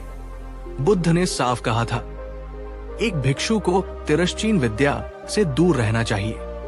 ये तिरश्चीन विद्या क्या थी? बुद्ध ने लिस्ट दी है। 1. हाथ देखना। 2. भविष्य बताना। 3. ताबीज गंडे देना। 4. भूत प्रेत भगाना। 5. ग्रहस्त्रों की शांति के उपाय करना। बुद्ध ने कहा कि ये सब जीवन जीने के गलत तरीके। क्यों?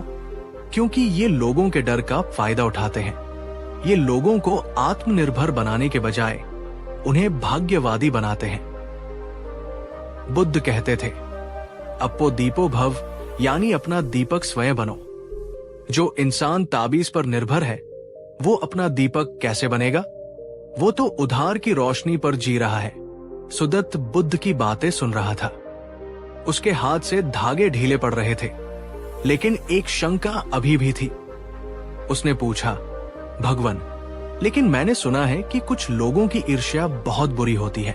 जब वे हमें जलती हुई निगाहों से देखते हैं तो हमारा बुरा हो जाता है।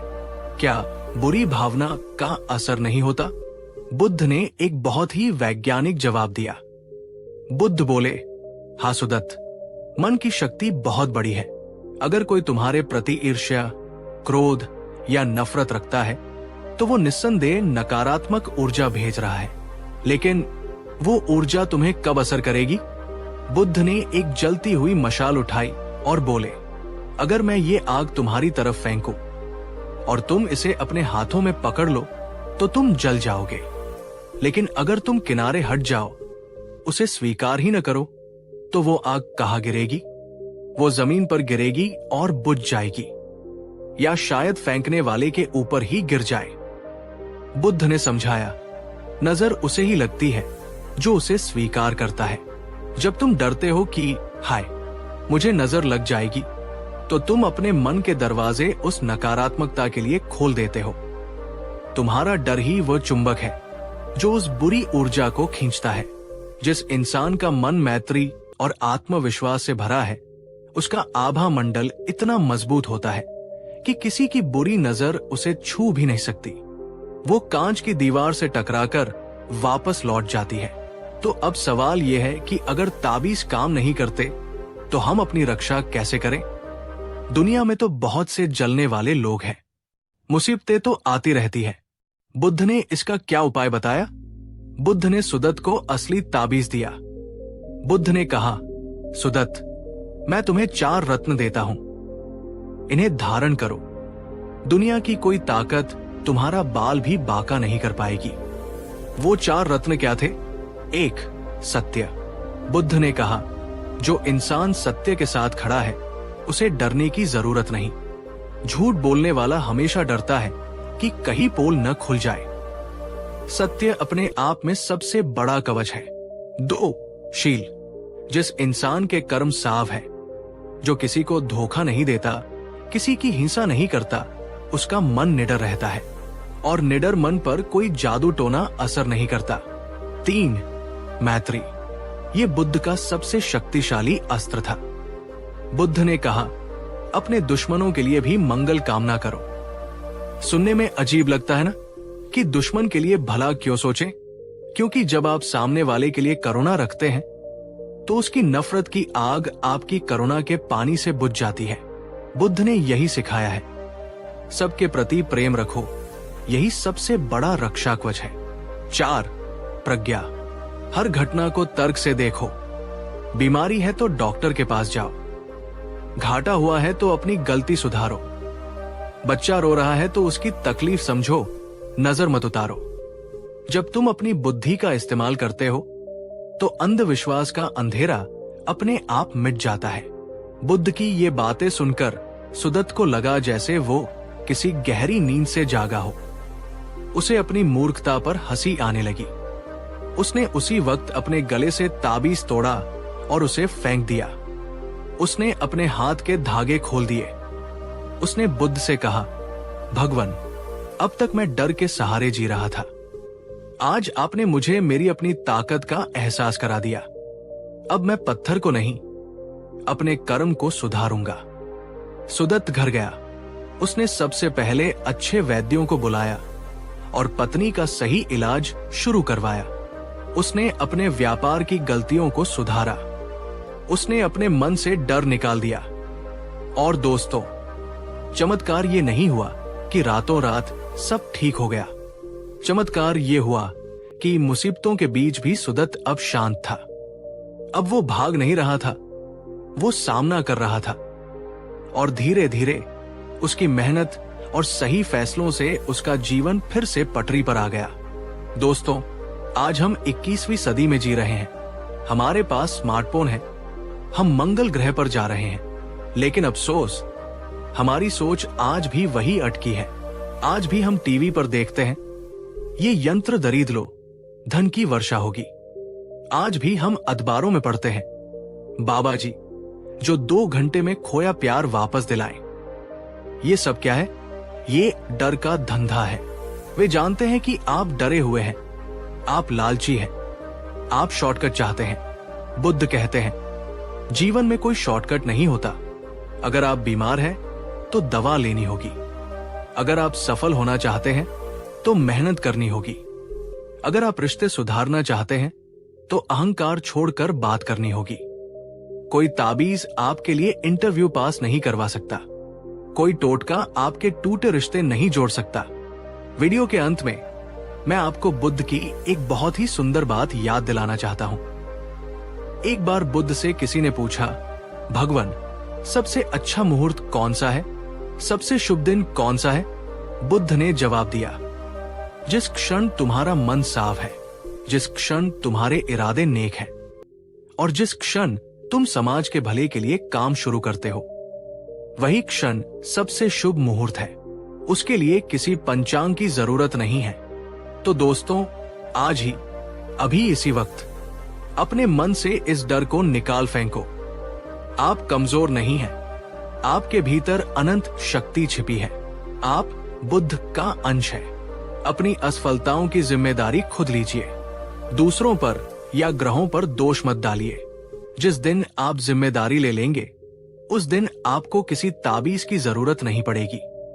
आपका आत्मविश्वास ही आपका सबसे बड़ा ताबीज बन जाएगा।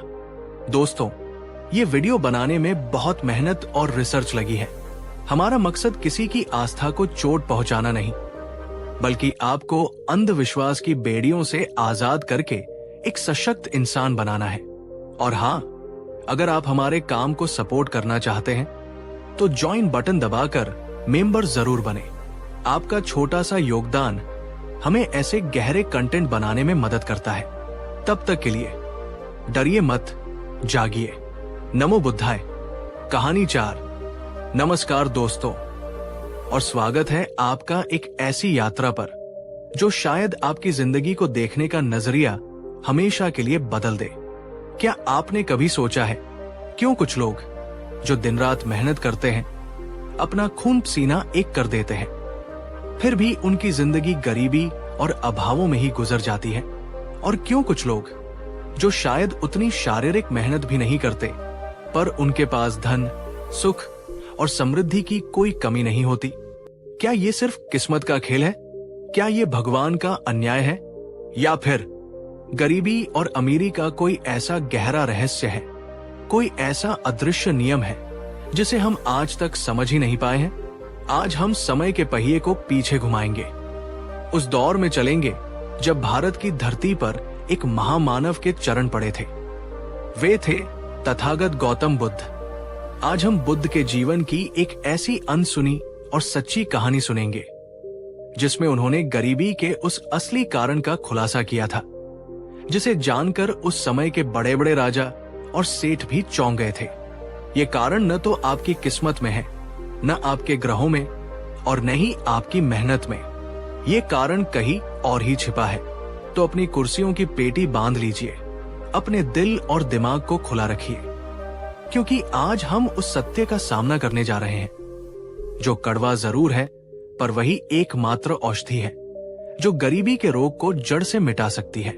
और हाँ, अगर आप भी अपने जीवन से गरीबी और अभाव को हमेशा के लिए मिटाना चाहते हैं तो इस वीडियो को अंत तक जरूर देखिएगा, क्योंकि कहानी के अंत में बुद्ध द्वारा बताया गया वो अंतिम सूत्र ही आपकी जिंदगी की चाबी है।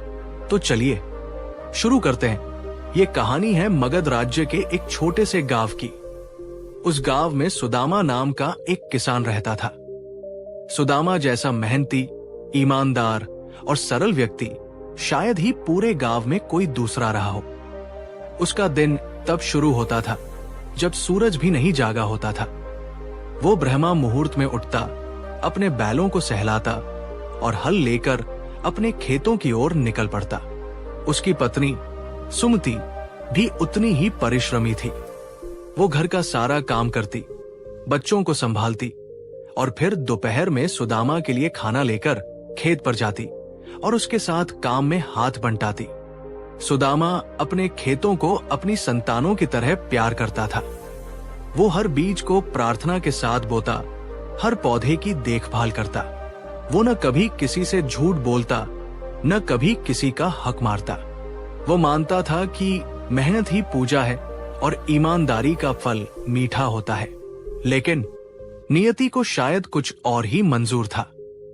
साल दर साल बीतते गए, पर सुदामा की गरीबी कम होने का नाम नहीं ले रही थी। कभी सूखा पड़ जाता और उसकी खड़ी फसल जलकर राख हो जाती। कभी बेमौसम बारिश या ओले उसकी महीनों की मेहनत को मिट्टी में मिला देते। और अगर कभी फसल अच्छी हो भी जाती तो गांव का जमींदार, साहूकार या राजा के सिपाही लगान और कर के नाम पर उसका बड़ा हिस्सा ले जाते। सुदामा के पास हमेशा बस इतना ही बचता कि वो और उसका परिवार किसी तरह जिंदा रह सके। उसके बच्चे फटे पुराने कपड़े पहनते थे। उसकी पत्नी बीमार होने पर भी दवा नहीं ले पाती थी। उसका घर हर बारिश में टपकता था। वो अक्सर रात को अपनी झोपड़ी के बाहर बैठकर आसमान की ओर देखता और सोचता, हे ईश्वर, मैंने ऐसा क्या पाप किया है? मैं दिन रात मेहनत करता हूँ, किसी का बुरा नहीं करता, फिर भी मेरे हिस्से में सिर्फ दुख और गरीबी क्यों है? क्या ईमानदारी का यही फल है? उसके मन में कड़वाहट भरने लगी थी। उसे लगने लगा था कि शायद इस दुनिया में न्याय नाम की कोई चीज ही नहीं है। उसे उन लोगों से ईर्ष्या होने लगी थी जो बेईमानी करके अमीर बन रहे थे। उसी समय पास के नगर में एक सेठ रहता था जिसका नाम था धनपत। धनपत का व्यापार दूर दूर तक फैला हुआ था। उसके पास सोने चांदी के भंडार थे, सैकड़ों नौकर चाकर थे और उसका जीवन विलासिता से भरा हुआ था। धनपत बहुत चतुर था। वो जानता था कि पैसा कैसे कमाया जाता है। वो कम दाम में चीजें खरीदता और ऊंचे दाम में बेचता। वो राजा के दरबारियों को खुश रखता ताकि उसे व्यापार में लाभ मिले। लोग कहते थे कि धनपत जिस चीज को छू ले वो सोना बन जाती है। सुदामा अक्सर अपनी थोड़ी बहुत उपज बेचने नगर जाता था। जब वो धनपत की हवेली के पास से गुजरता तो उसकी छाती पर सांप लौट जाते। वो सोचता, देखो इस सेठ को, ये दिन भर गद्दी पर बैठकर बस हुक्म चलाता है और इसके पास इतना धन है कि इसकी 7 पीढ़ियां भी बैठकर खा सकती है। और मैं यहां धूल और पसीने में नहाया हुआ 2 वक्त की रोटी के लिए तरस रहा हूं। ये कैसा न्याय है? सुदामा के मन में ये प्रश्न एक नासूर बन गया था। मेहनत करने वाला गरीब क्यों है और आराम करने वाला अमीर क्यों? एक दिन सुदामा के गांव में ये खबर हवा की तरह फैल गई कि तथागत गौतम बुद्ध अपने भिक्षु संघ के साथ पास के आम्रवन में पधारे हैं। लोग कह रहे थे कि बुद्ध के पास हर समस्या का समाधान है, हर दुख की औषधि है। सुदामा ने भी ये सुना। पहले तो उसे विश्वास नहीं हुआ। उसने सोचा, साधु संत तो बस प्रवचन देते हैं, वे मेरी गरीबी क्या दूर करेंगे? पर उसकी पत्नी सुमति ने उसे समझाया। सुमति ने कहा, स्वामी, हमने सब कुछ करके देख लिया, मेहनत की, पूजा पाठ किया, सब कुछ सहा, पर हमारी दशा नहीं बदली। सुना है बुद्ध कोई साधारण साधु नहीं है, वे जागृत पुरुष है। चलिए एक बार उनके दर्शन कराते हैं, शायद हमारे मन को कुछ शांति मिल जाए। पत्नी के कहने पर सुदामा अन्य मन से तैयार हो गया। वो और सुमति अपने बच्चों के साथ बुद्ध के दर्शन के लिए निकल पड़े। जब वे आम्रवन पहुंचे तो वहां का दृश्य देखकर सुदामा हैरान रह गया। हजारों लोग शांति से बैठे थे, कोई शोर शराबा नहीं, कोई धक्का मुक्की नहीं, और सामने एक विशाल वट वृक्ष के नीचे बुद्ध विराजमान थे। उनके चेहरे पर एक ऐसा तेज, एक ऐसी शांति थी जिसे देखकर सुदामा का अशांत मन भी एक पल के लिए थम गया। प्रवचन समाप्त होने के बाद बुद्ध ने लोगों को अपनी समस्याएं पूछने का अवसर दिया। एक एक करके लोग अपनी व्यथा सुना रहे थे और बुद्ध उन्हें सरल उपायों से सांत्वना दे रहे थे। अंत में सुदामा की बारी आई।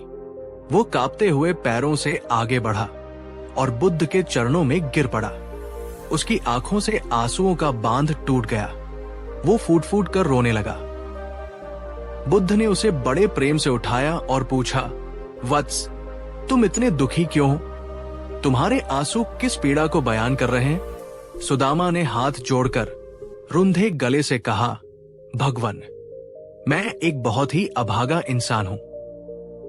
मैं एक किसान हूं।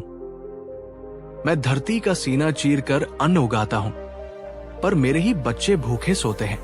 मैं दिन रात मेहनत करता हूं, कभी आराम नहीं करता, कभी बेईमानी नहीं करता, फिर भी गरीबी मेरा पीछा नहीं छोड़ती। और दूसरी तरफ वे सेठ साहूकार हैं जो हमसे कम मेहनत करते हैं पर महलों में रहते हैं। सुदामा ने बुद्ध की आंखों में सीधे देखते हुए वो सवाल पूछा जो आज भी करोड़ों लोगों के दिल में है, तथागत, मुझे बस इतना बता दीजिए, मेहनत करने वाले ईमानदार लोग गरीब क्यों रह जाते हैं? क्या ईश्वर को हमारी मेहनत दिखाई नहीं देती? क्या इस दुनिया में न्याय नाम की कोई चीज नहीं है? सुदामा का सवाल सुनकर पूरी सभा में सन्नाटा छा गया। ये केवल सुदामा का सवाल नहीं था, ये वहां बैठे हर गरीब, हर शोषित, हर संघर्षरत इंसान का सवाल था। बुद्ध ने सुदामा को देखा। उनकी दृष्टि में न तो दया थी, न ही उपेक्षा, बल्कि एक गहरी करुणा और समझ थी। वे जानते थे कि सुदामा जिस गरीबी की बात कर रहा है, वो केवल धन की कमी नहीं है, वो एक बहुत गहरी समस्या का लक्षण मात्र है। बुद्ध ने शांत स्वर में कहा, सुदामा, तुम्हारा प्रश्न बहुत महत्वपूर्ण है, पर इसका उत्तर वो नहीं है जो तुम सोच रहे हो। तुम जिसे गरीबी का कारण मान रहे हो, यानी किस्मत या भगवान, वो असली कारण नहीं है। बुद्ध ने आगे कहा, मनुष्य गरीब इसलिए नहीं रहता क्योंकि वो मेहनत नहीं करता। वो गरीब इसलिए रहता है क्योंकि वो गरीबी के असली कारणों को नहीं जानता। गरीबी के 4 स्तर होते हैं, सुदामा, और जब तक तुम इन चारों स्तरों को नहीं समझोगे और इन्हें पार नहीं करोगे, तुम्हारी बाहरी मेहनत तुम्हें कभी अमीर नहीं बना पाएगी। सुदामा और पूरी सभा हैरान थी। गरीबी के 4 स्तर, ये क्या है? सब यही सोच रहे थे। बुद्ध ने कहा, ध्यान से सुनो, मैं तुम्हें उन 4 कारणों के बारे में बताऊंगा जो इंसान को गरीब बनाए रखते हैं, और मैं तुम्हें उनसे मुक्त होने का मार्ग भी दिखाऊंगा। बुद्ध ने पहला कारण बताते हुए कहा, सुदामा, गरीबी का पहला कारण है अकुशल कर्म। सुदामा ने पूछा, भगवन, मैं तो बहुत कर्म करता हूं, बहुत मेहनत करता हूं, क्या मेरी मेहनत अकुशल है? बुद्ध ने मुस्कुराकर एक उदाहरण दिया। मान लो एक व्यक्ति एक विशाल पहाड़ को अपने हाथों से धक्का देकर हटाने की कोशिश कर रहा है। वो दिन रात पसीना बहाता है, पूरी ताकत लगाता है। क्या वो मेहनती है? सुदामा ने कहा, हाँ भगवन, वो बहुत मेहनती है। बुद्ध ने पूछा, पर क्या वो सफल होगा? सुदामा बोला, नहीं भगवन, पहाड़ को हाथों से नहीं हटाया जा सकता, उसकी मेहनत बेकार जाएगी। बुद्ध ने कहा, बिल्कुल सही, यही अकुशल कर्म है। केवल मेहनत करना काफी नहीं है सुदामा। मेहनत सही दिशा में, सही तरीके से और सही समझ के साथ होनी चाहिए। तुम सालों से एक ही तरीके से खेती कर रहे हो, जबकि मौसम बदल रहा है, जमीन बदल रही है। तुमने कभी नया सीखने की, अपने काम को बेहतर बनाने की कोशिश नहीं की। तुम बस कोल्हू के बैल की तरह एक ही दायरे में घूम रहे हो। बुद्ध ने समझाया, अमीर वो नहीं बनता जो सबसे ज्यादा पसीना बहाता है।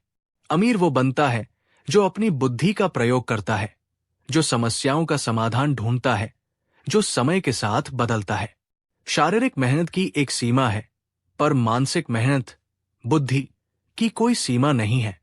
दोस्तों, क्या ये बात आज भी सच नहीं है? हम में से कितने लोग हैं जो बस हार्ड वर्क में विश्वास करते हैं, पर स्मार्ट वर्क को नजरअंदाज कर देते हैं?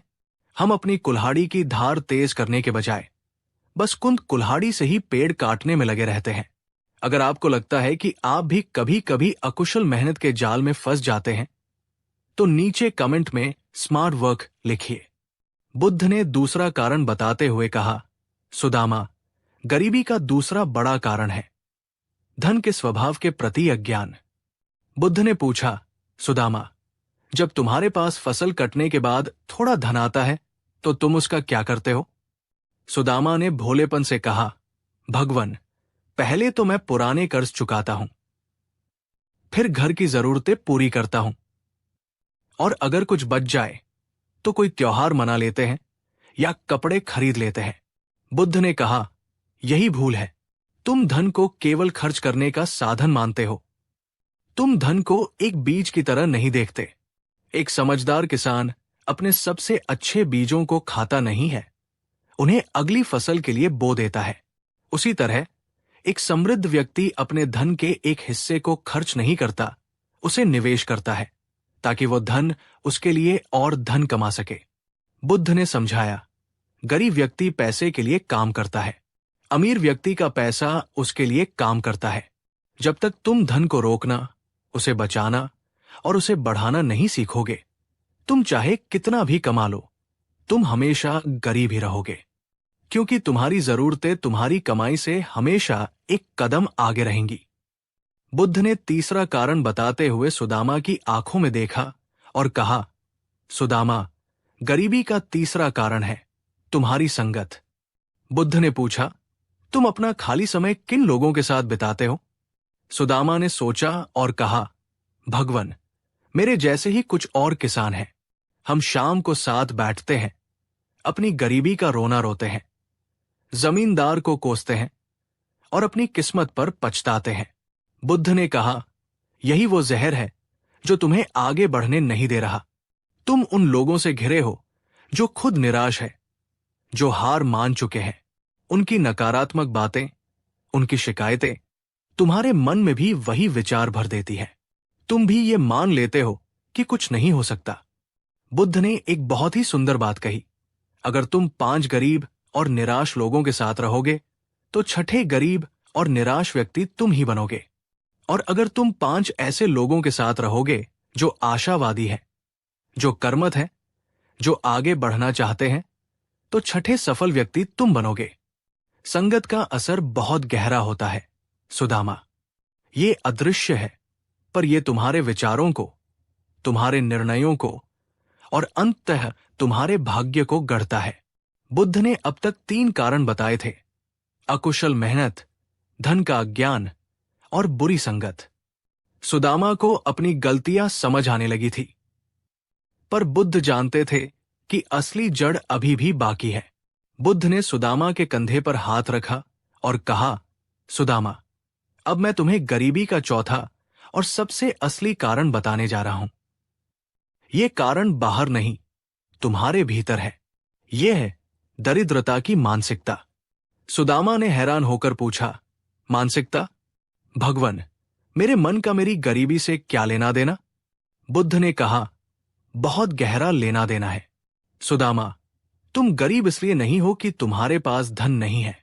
तुम गरीब इसलिए हो क्योंकि तुमने अपने मन में यह स्वीकार कर लिया है कि तुम गरीब हो। तुमने मान लिया है कि तुम एक बेचारे हो, एक पीड़ित हो। तुम्हारे मन में हमेशा कमी का विचार चलता रहता है। मेरे पास ये नहीं है, मेरे पास वो नहीं है। तुम हमेशा अभाव पर ध्यान केंद्रित करते हो। और प्रकृति का नियम है, तुम जिस चीज पर ध्यान केंद्रित करते हो वही तुम्हारे जीवन में बढ़ती है।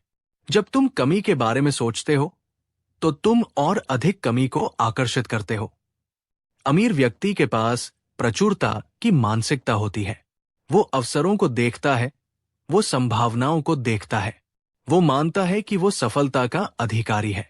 जबकि गरीब व्यक्ति बाधाओं को देखता है और मानता है कि वो बदनसीब है। बुद्ध ने अंतिम प्रहार करते हुए कहा, सुदामा, तुम्हारी बाहरी दुनिया तुम्हारी भीतरी दुनिया का ही प्रतिबिंब है। जब तक तुम अपने भीतर अमीर महसूस नहीं करोगे, जब तक तुम अपने विचारों से गरीबी को नहीं निकालोगे, तब तक दुनिया का सारा सोना भी तुम्हें अमीर नहीं बना सकता। बुद्ध की इन बातों ने सुदामा को झकझोर कर रख दिया। उसे लगा जैसे किसी ने उसे गहरी नींद से जगा दिया हो। उसे अपनी गरीबी का असली कारण समझ आ गया था। वो किसी और की वजह से नहीं, बल्कि अपनी ही सोच, अपनी ही आदतों और अपनी ही अज्ञानता की वजह से गरीब था। उसने बुद्ध के चरणों में सिर रखकर पूछा, भगवान, अब मैं क्या करूं? मैं इस चक्रव्यूह से कैसे निकलूं? बुद्ध ने उसे 3 सूत्र दिए, जो आज भी किसी के भी जीवन को बदल सकते हैं। पहला, अपनी मेहनत को दिशा दो। केवल शरीर से नहीं, बुद्धि से काम करो। नई चीजें सीखो, अपने काम में उत्कृष्टता लाओ। दूसरा, दान और कृतज्ञता का अभ्यास करो। भले ही तुम्हारे पास कम हो, पर उसमें से भी थोड़ा सा देना सीखो।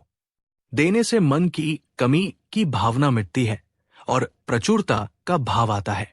जो तुम्हारे पास है, उसके लिए ईश्वर का धन्यवाद करो।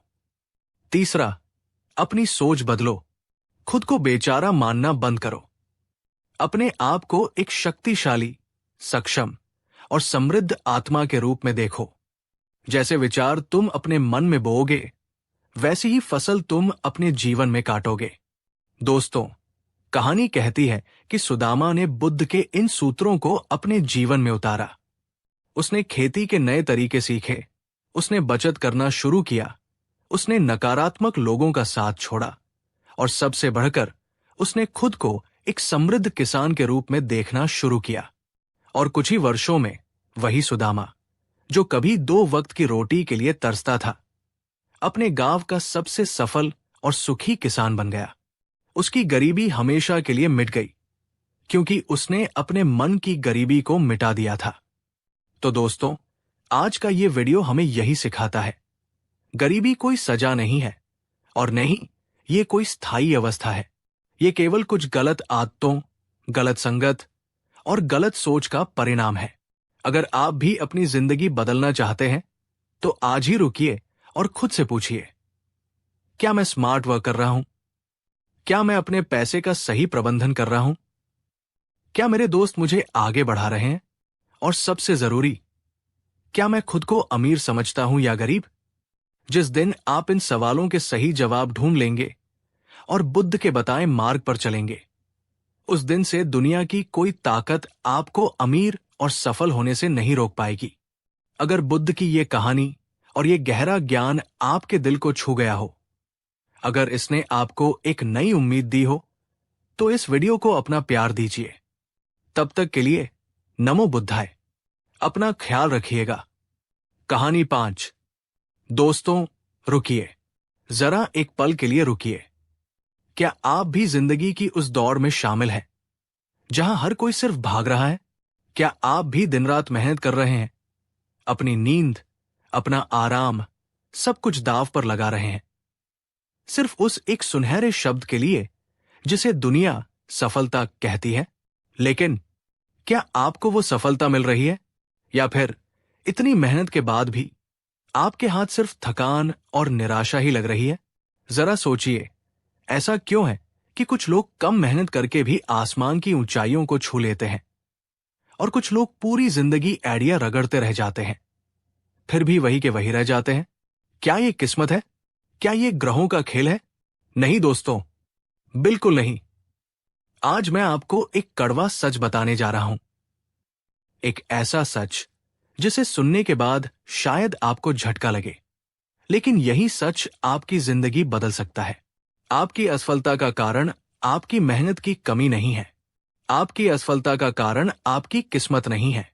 आपकी असफलता का कारण आपकी अपनी ही कुछ ऐसी गलतियां हैं जिन्हें आप अनजाने में हर रोज, हर पल दोहरा रहे हैं। आज से 2500 साल पहले दुनिया के सबसे महान मनोवैज्ञानिक और गुरु भगवान गौतम बुद्ध ने इन गलतियों को बहुत गहराई से पहचाना था। उन्होंने इन्हें सिर्फ गलतियां नहीं, बल्कि सफलता के मार्ग की चेतावनी कहा था। आज इस वीडियो में हम बुद्ध की उन्हीं 3 बड़ी चेतावनियों के बारे में बात करेंगे। हम जानेंगे कि वे कौन सी 3 अदृश्य जंजीरें हैं जो आपको आगे बढ़ने से रोक रही है और उन्हें कैसे तोड़ा जाए। ये वीडियो आपकी जिंदगी का टर्निंग पॉइंट साबित हो सकता है। तो क्या आप अपनी उन गलतियों को सुधारने और सफलता की नई कहानी लिखने के लिए तैयार हैं? अगर हाँ, तो इस वीडियो को अभी एक लाइक करके अपनी हाजिरी लगाइए, क्योंकि जो लोग अपनी गलतियों को सुधारने का साहस रखते हैं, सफलता उन्हीं के कदम चूमती है। और नीचे कमेंट में पूरे जोश के साथ लिखिए, मैं सफलता के लिए तैयार हूं। चलिए उन 3 गलतियों का पर्दाफाश करते हैं जो आपकी सफलता के रास्ते में दीवार बनकर खड़ी है। कहानी शुरू होती है मगध के एक छोटे से गांव से। वहां एक युवक रहता था, आर्यन। आर्यन के पास एक सपना था। वो दुनिया का सबसे महान मूर्तिकार बनना चाहता था। उसके हाथों में हुनर था, आंखों में चमक थी और दिल में आग थी। उसने दिन रात मेहनत की। उसने सबसे अच्छे गुरुओं से सीखा। उसने हजारों पत्थर तोड़े, सैकड़ों मूर्तियां बनाने की कोशिश की। लेकिन हर बार कुछ न कुछ गलत हो जाता। कभी पत्थर टूट जाता, कभी मूर्ति का आकार बिगड़ जाता, और कभी उसे लगता कि उसमें वो बात ही नहीं है जो वो चाहता है। साल बीतते गए। उसके साथ के लोग, जो उससे कम प्रतिभाशाली थे, वे सफल हो गए, अपना नाम बना लिया। लेकिन आर्यन वही का वही था, असफल, निराश और टूटा हुआ। उसे समझ नहीं आ रहा था कि गलती कहाँ हो रही है। वो खुद को कोसने लगा। शायद मेरी किस्मत ही खराब है, शायद मैं इसके लायक ही नहीं हूं। क्या आपने भी कभी ऐसा महसूस किया है? दोस्तों, मैं आपसे पूछना चाहता हूं, क्या कभी आपके साथ भी ऐसा हुआ है कि आपने किसी काम में अपना 100% दिया हो, लेकिन परिणाम शून्य रहा हो और आपको समझ ही ना आया हो कि गलती कहाँ हुई? अगर हाँ, तो आर्यन की ये कहानी आपकी ही कहानी है। नीचे कमेंट में यस लिख कर बताएं। अपनी लगातार असफलताओं से तंग आकर आर्यन ने सब कुछ छोड़ने का फैसला कर लिया। उसने अपनी छेनी हथौड़ी फेंकी और जंगल की ओर निकल पड़ा, इस इरादे से कि अब वो कभी वापस नहीं आएगा। जंगल में भटकते हुए उसकी मुलाकात एक शांत भिक्षु से हुई। भिक्षु ने उसकी निराशा देखी और उसे तथागत बुद्ध के पास जाने की सलाह दी, जो पास ही के विहार में रुके हुए थे। आर्यन के मन में कोई श्रद्धा नहीं थी, बस एक सवाल था, क्यों? वो गुस्से और हताशा के साथ बुद्ध के पास पहुंचा। उसने बुद्ध को देखा, जो शांति से बैठे थे। उसने बिना किसी भूमिका के सीधा सवाल किया, भगवान, लोग कहते हैं कि मेहनत का फल मिलता है। मैंने अपना जीवन, अपना पसीना, अपना सब कुछ अपनी कला को दे दिया, फिर भी मैं असफल हूं। क्यों? क्या भगवान मुझसे नफरत करते हैं या मेरी किस्मत में ही हारना लिखा है? बुद्ध ने आर्यन की आंखों में देखा। वहां उन्हें एक कलाकार का दर्द और एक भटकते हुए इंसान की उलझन दिखाई दी। बुद्ध मुस्कुराए और बोले, पुत्र, न तो भगवान तुमसे नफरत करते हैं और न ही तुम्हारी किस्मत खराब है। तुम असफल इसलिए नहीं हो कि तुम प्रयास नहीं कर रहे हो। तुम असफल इसलिए हो क्योंकि तुम अपनी नाव में छेद लेकर समुद्र पार करने की कोशिश कर रहे हो। आर्यन चौंका, नाव में छेद? मेरा क्या मतलब है भगवान? बुद्ध ने कहा, तुम्हारे प्रयासों में 3 बहुत बड़ी गलतियां हैं, 3 छेद हैं। जब तक तुम उन्हें बंद नहीं करोगे, तुम चाहे कितनी भी तेज चप्पू चला लो, तुम्हारी नाव डूबेगी ही। अगर तुम सफलता चाहते हो, तो पहले इन 3 गलतियों को करना बंद करो। और यही से शुरू होता है बुद्ध का वो ज्ञान, जो आज भी हर उस व्यक्ति के लिए संजीवनी है जो सफलता की राह भटक गया है। बुद्ध ने अपनी झोली से एक आम का बीज निकाला और आर्यन के हाथ में रख दिया। उन्होंने पूछा, पुत्र, अगर मैं इस बीज को अभी जमीन में गाड़ दूं, तो ये मुझे कब मीठे आम देगा? आर्यन ने झुंझलाते हुए कहा, भगवान, इसमें तो कई साल लगेंगे। पहले ये अंकुरित होगा, फिर पौधा बनेगा, फिर बड़ा पेड़, और तब जाकर कहीं इसमें फल आएंगे। बुद्ध ने कहा, बिल्कुल सही, लेकिन अगर मैं इसे रोज जमीन से खोदकर देखूं कि ये कितना बड़ा हुआ, अगर मैं इसे रोज खींचकर बड़ा करने की कोशिश करूं, तो क्या होगा? आर्यन बोला, तब तो ये मर जाएगा। भगवान, ये कभी पेड़ नहीं बन पाएगा। बुद्ध ने कहा, यही तुम्हारी पहली और सबसे बड़ी गलती है। अधीरता। तुम सफलता चाहते हो, लेकिन तुम उसे अभी और इसी वक्त चाहते हो। तुम अपने काम को समय नहीं देते। तुम परिणाम के लिए इतने उतावले हो जाते हो कि प्रक्रिया का आनंद ही नहीं ले पाते। तुम हर रोज अपनी मेहनत के बीज को खोदकर देखते हो कि सफलता मिली या नहीं, और यही अधीरता तुम्हारे सपनों की जड़ों को मार रही है। दोस्तों, बुद्ध की ये बात आज के जमाने में कितनी सटीक बैठती है। हम एक इंस्टेंट दुनिया में जी रहे हैं। हमें 2 मिनट में मैगी चाहिए। हमें 4G और 5G इंटरनेट की स्पीड चाहिए। हमें रातों रात वायरल होना है। हमें 21 दिन में पैसा डबल करना है। हमारा धैर्य खत्म हो चुका है। हम कोई भी काम शुरू करते हैं और अगर 10 दिन में रिजल्ट नहीं मिलता तो हम उसे छोड़ देते हैं। हम जिम जाते हैं और 1 हफ्ते में बॉडी नहीं बनती तो छोड़ देते हैं। हम YouTube चैनल शुरू करते हैं और 1 महीने में लाखों व्यूज नहीं आते तो वीडियो बनाना बंद कर देते हैं। बुद्ध कहते हैं, प्रकृति कभी जल्दबाजी नहीं करती, फिर भी सब कुछ समय पर पूरा हो जाता है। सफलता कोई मैगी नूडल्स नहीं है जो 2 मिनट में तैयार हो जाए। सफलता एक विशाल वृक्ष है जिसे उगने में, जड़ें जमाने में और फल देने में वक्त लगता है। आर्यन अपनी मूर्तियों के साथ भी यही कर रहा था। वो एक मूर्ति शुरू करता, लेकिन अगर वो जल्दी नहीं बनती या उसमें थोड़ी भी कमी दिखती तो वो उसे तोड़ देता और दूसरी शुरू कर देता। वो कभी भी किसी एक कृति को पकने का, पूरा होने का समय ही नहीं देता था। दोस्तों, एक कड़वा सच, क्या आप भी उन लोगों में से हैं जो जल्दी रिजल्ट न मिलने पर काम बीच में ही छोड़ देते हैं? ईमानदारी से जवाब दीजिएगा। नीचे कमेंट में लिखिए, मैं धैर्य रखूंगी। बुद्ध ने आर्यन से कहा, पुत्र, सफलता का पहला नियम है धैर्य। अपने काम से प्यार करो, परिणाम का इंतजार मत करो। जिस दिन तुम परिणाम की चिंता छोड़कर सिर्फ अपने काम को निखारने में समय दोगे, उस दिन सफलता खुद तुम्हारे द्वार पर आएगी। बुद्ध आर्यन को लेकर जंगल में थोड़ा आगे गए। उन्होंने 2 पेड़ों की ओर इशारा किया। एक लंबा, पतला बांस का पेड़ था और दूसरा एक विशाल, फैला हुआ बरगद का पेड़। बुद्ध ने पूछा, आर्यन, इन दोनों में से कौन सा पेड़ ज्यादा बेहतर है? कौन सा ज्यादा सफल है? आर्यन ने कहा, भगवन, ये कैसी तुलना है? दोनों अपनी अपनी जगह अलग है। बांस सीधा और लंबा है, उससे बांसुरी बनती है, घर बनते हैं। बरगद विशाल है, वो छाया देता है, पक्षियों को आश्रय देता है। दोनों की अपनी अपनी विशेषता है। बुद्ध ने मुस्कुराते हुए कहा, बिल्कुल, प्रकृति कभी तुलना नहीं करती। बांस कभी बरगद जैसा बनने की कोशिश नहीं करता और बरगद कभी बांस जैसा नहीं बनना चाहता। वे बस वो बनते हैं जो वे हैं। लेकिन तुम्हारी दूसरी सबसे बड़ी गलती यह है कि तुम तुलना के रोग से ग्रस्त हो। तुम अपनी मूर्तियों को देखते हो और फिर दूसरे सफल कलाकारों की मूर्तियों को देखते हो। तुम सोचते हो, उसने मुझसे बेहतर बनाया, वो मुझसे आगे निकल गया, मैं उसके जैसा क्यों नहीं हूं?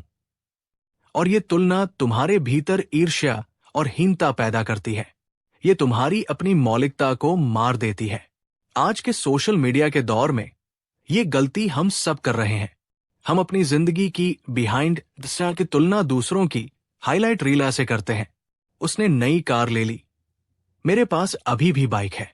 वो विदेश घूमने गया, मैं घर पर बैठा हूं। उसके इतने फॉलोअर्स हैं, मेरे कुछ भी नहीं। ये तुलना एक धीमा जहर है। ये आपकी खुशी को तो खाती ही है, साथ ही ये आपको आपकी अपनी राह से भटका देती है। आप वो बनने की कोशिश करने लगते हैं जो आप नहीं हैं, सिर्फ इसलिए क्योंकि दूसरा व्यक्ति उसमें सफल है। बुद्ध कहते हैं, हर फूल का खिलने का अपना समय होता है। सूर्य और चंद्रमा की तुलना नहीं की जा सकती। दोनों अपने अपने समय पर चमकते हैं। जब आप तुलना करते हैं तो आप अपनी ऊर्जा को दूसरों को देखने में बर्बाद करते हैं, जबकि सफल होने के लिए वो सारी ऊर्जा खुद को बेहतर बनाने में लगनी चाहिए। आर्यन भी यही कर रहा था। वो दूसरे प्रसिद्ध कलाकारों की नकल करने की कोशिश कर रहा था। वो उनकी शैली अपनाना चाहता था ताकि वो भी जल्दी प्रसिद्ध हो जाए। इस चक्कर में वो अपनी खुद की अनूठी शैली, अपनी खुद की आवाज को खो बैठा था। दोस्तों, क्या आप भी सोशल मीडिया पर दूसरों की कामयाबी देखकर जलते हैं या दुखी होते हैं? ये बहुत सामान्य है, लेकिन ये बहुत खतरनाक है। आज ही इस तुलना को बंद करने का वादा कीजिए। नीचे कमेंट में लिखिए, मैं अपनी दौड़ खुद दौड़ूंगी। बुद्ध ने आर्यन से कहा, पुत्र, तुम अद्वितीय हो। इस पूरे ब्रह्मांड में तुम्हारे जैसा कोई दूसरा नहीं है। तुम्हारी कला में जो जादू हो सकता है, वो किसी और की कला में नहीं हो सकता। दूसरों की तरफ देखना बंद करो और अपने भीतर झांको। अपनी आवाज को पहचानो। जिस दिन तुम तुलना बंद कर दोगे, उस दिन तुम अद्वितीय बन जाओगे। और दुनिया अद्वितीयता को ही सलाम करती है, नकल को नहीं। अब बारी थी तीसरी और सबसे घातक गलती की। बुद्ध जानते थे कि ये गलती सबसे ज्यादा छुपी हुई होती है, लेकिन सबसे ज्यादा विनाशकारी भी यही होती है। बुद्ध ने आर्यन से कहा, आर्यन, क्या तुम जानते हो कि एक भरे हुए घड़े में और पानी क्यों नहीं भरा जा सकता? आर्यन ने कहा, क्योंकि वो पहले से भरा है, भगवन। उसमें जगह ही नहीं है। बुद्ध ने कहा, यही तुम्हारी तीसरी गलती है, अहंकार। तुम्हारा मन तुम्हारे अपने ज्ञान, अपनी जिद्द और अपने मैं से इतना भरा हुआ है कि उसमें सीखने के लिए कोई जगह ही नहीं बची है। तुम सोचते हो कि तुम सब जानते हो। जब कोई तुम्हें सलाह देता है तो तुम बुरा मान जाते हो। जब तुम्हारी आलोचना होती है तो तुम उसे सुधारने की बजाय उसे अपना अपमान समझते हो। तुम अपनी गलतियों से सीखने की बजाय उन्हें सही साबित करने में लग जाते हो।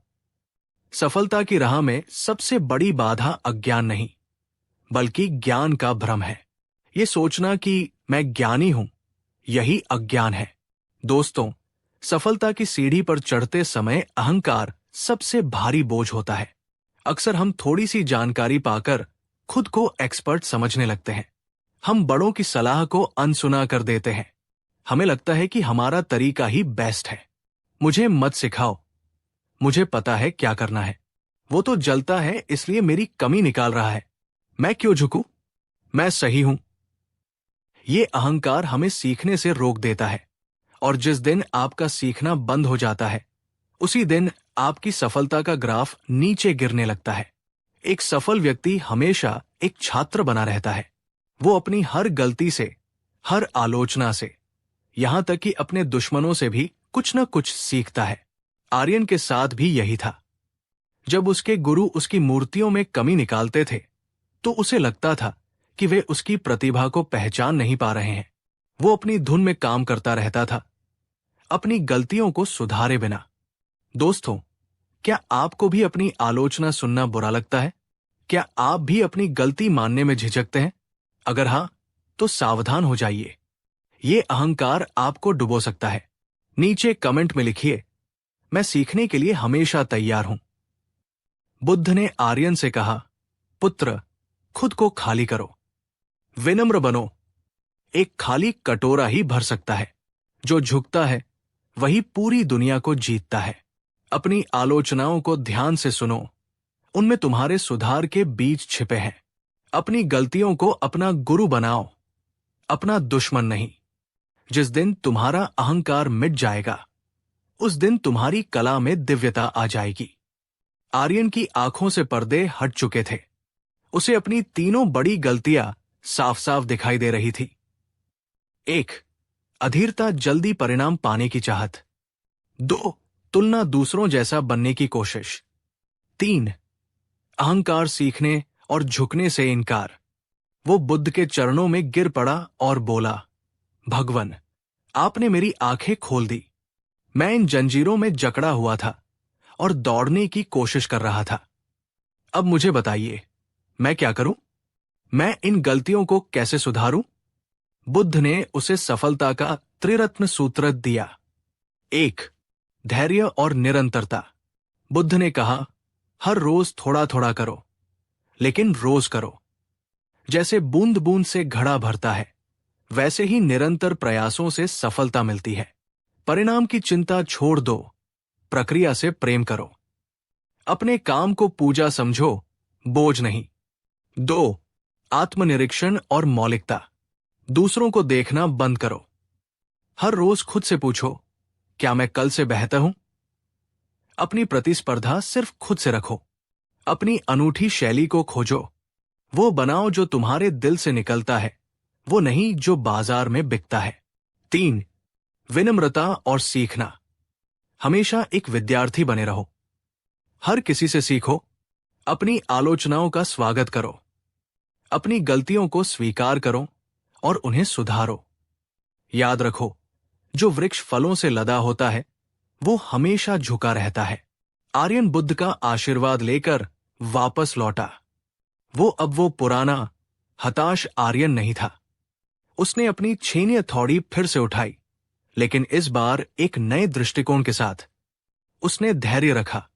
वो एक मूर्ति पर महीनों काम करता, उसकी एक एक बारीकी को निखारता। उसे अब जल्दी नहीं थी। उसने तुलना बंद कर दी। उसने दूसरों की नकल छोड़ दी और अपनी कल्पनाओं को पत्थर पर उतारना शुरू किया। उसने वो बनाया जो उसकी आत्मा ने देखा था। उसने अहंकार छोड़ दिया। वो अपने पुराने गुरुओं के पास गया, माफी मांगी और उनसे फिर से मार्गदर्शन लिया। जब लोग उसकी आलोचना करते तो वो मुस्कुराकर उसे सुधारता। समय लगा, बहुत समय लगा, लेकिन एक दिन उसने एक ऐसी मूर्ति बनाई जिसे देखकर लोग ठिठक गए। उस मूर्ति में सिर्फ पत्थर नहीं था, उसमें प्राण थे, उसमें भाव थे, उसमें आर्यन की तपस्या थी। वो मूर्ति न सिर्फ उसके राज्य में बल्कि दूर दूर के देशों में प्रसिद्ध हुई। आर्यन महानतम मूर्तिकार बना, लेकिन सफलता उसके सिर पर नहीं चढ़ी। वो अंत तक विनम्र और एक विद्यार्थी बना रहा। दोस्तों, आर्यन की कहानी हम सबकी कहानी है। हम सबके पास हुनर है, सपने हैं और मेहनत करने का जज्बा भी है। बस जरूरत है इन 3 गलतियों, अधीरता, तुलना और अहंकार को अपने रास्ते से हटाने की। बुद्ध की ये चेतावनी आज भी उतनी ही सच है जितनी 2500 साल पहले थी। सफलता किसी जादू से नहीं मिलती, वो सही रास्ते पर लगातार चलने से मिलती है। तो आज आप क्या चुनने वाले हैं? वही पुरानी गलतियां और वही पुरानी असफलता, या बुद्ध का बताया हुआ ये नया, धैर्यवान और विनम्र रास्ता? फैसला आपका है। अगर आज की इस कहानी ने, बुद्ध की इस कालजयी शिक्षा ने आपके दिल के किसी कोने को छुआ है, अगर आपको लगा है कि आपको अपनी सफलता की चाबी मिल गई है, तो इस वीडियो को अभी लाइक करें। यह हमारे लिए बहुत मायने रखता है। इस वीडियो को अपने हर उस दोस्त, भाई, बहन या सहकर्मी के साथ शेयर करें जो संघर्ष कर रहा है। हो सकता है ये वीडियो उनकी जिंदगी बदल दे। और अगर आप ऐसी ही गहरी, प्रेरणादायक और जीवन बदलने वाली कहानियों का हिस्सा बने रहना चाहते हैं, तो हमारे चैनल को अभी सब्सक्राइब करें और बेल आइकन दबाएं। अंत में नीचे कमेंट बॉक्स में अपना एक वादा लिखकर जाएं। आज से मैं धैर्य रखूंगा, तुलना नहीं करूंगा और हमेशा सीखता रहूंगा। हम आपके कमेंट्स पढ़ेंगे और आपकी सफलता की यात्रा में आपके साथ रहेंगे। अपना ध्यान रखें, सही रास्ते पर चलें और हमेशा मुस्कुराएं।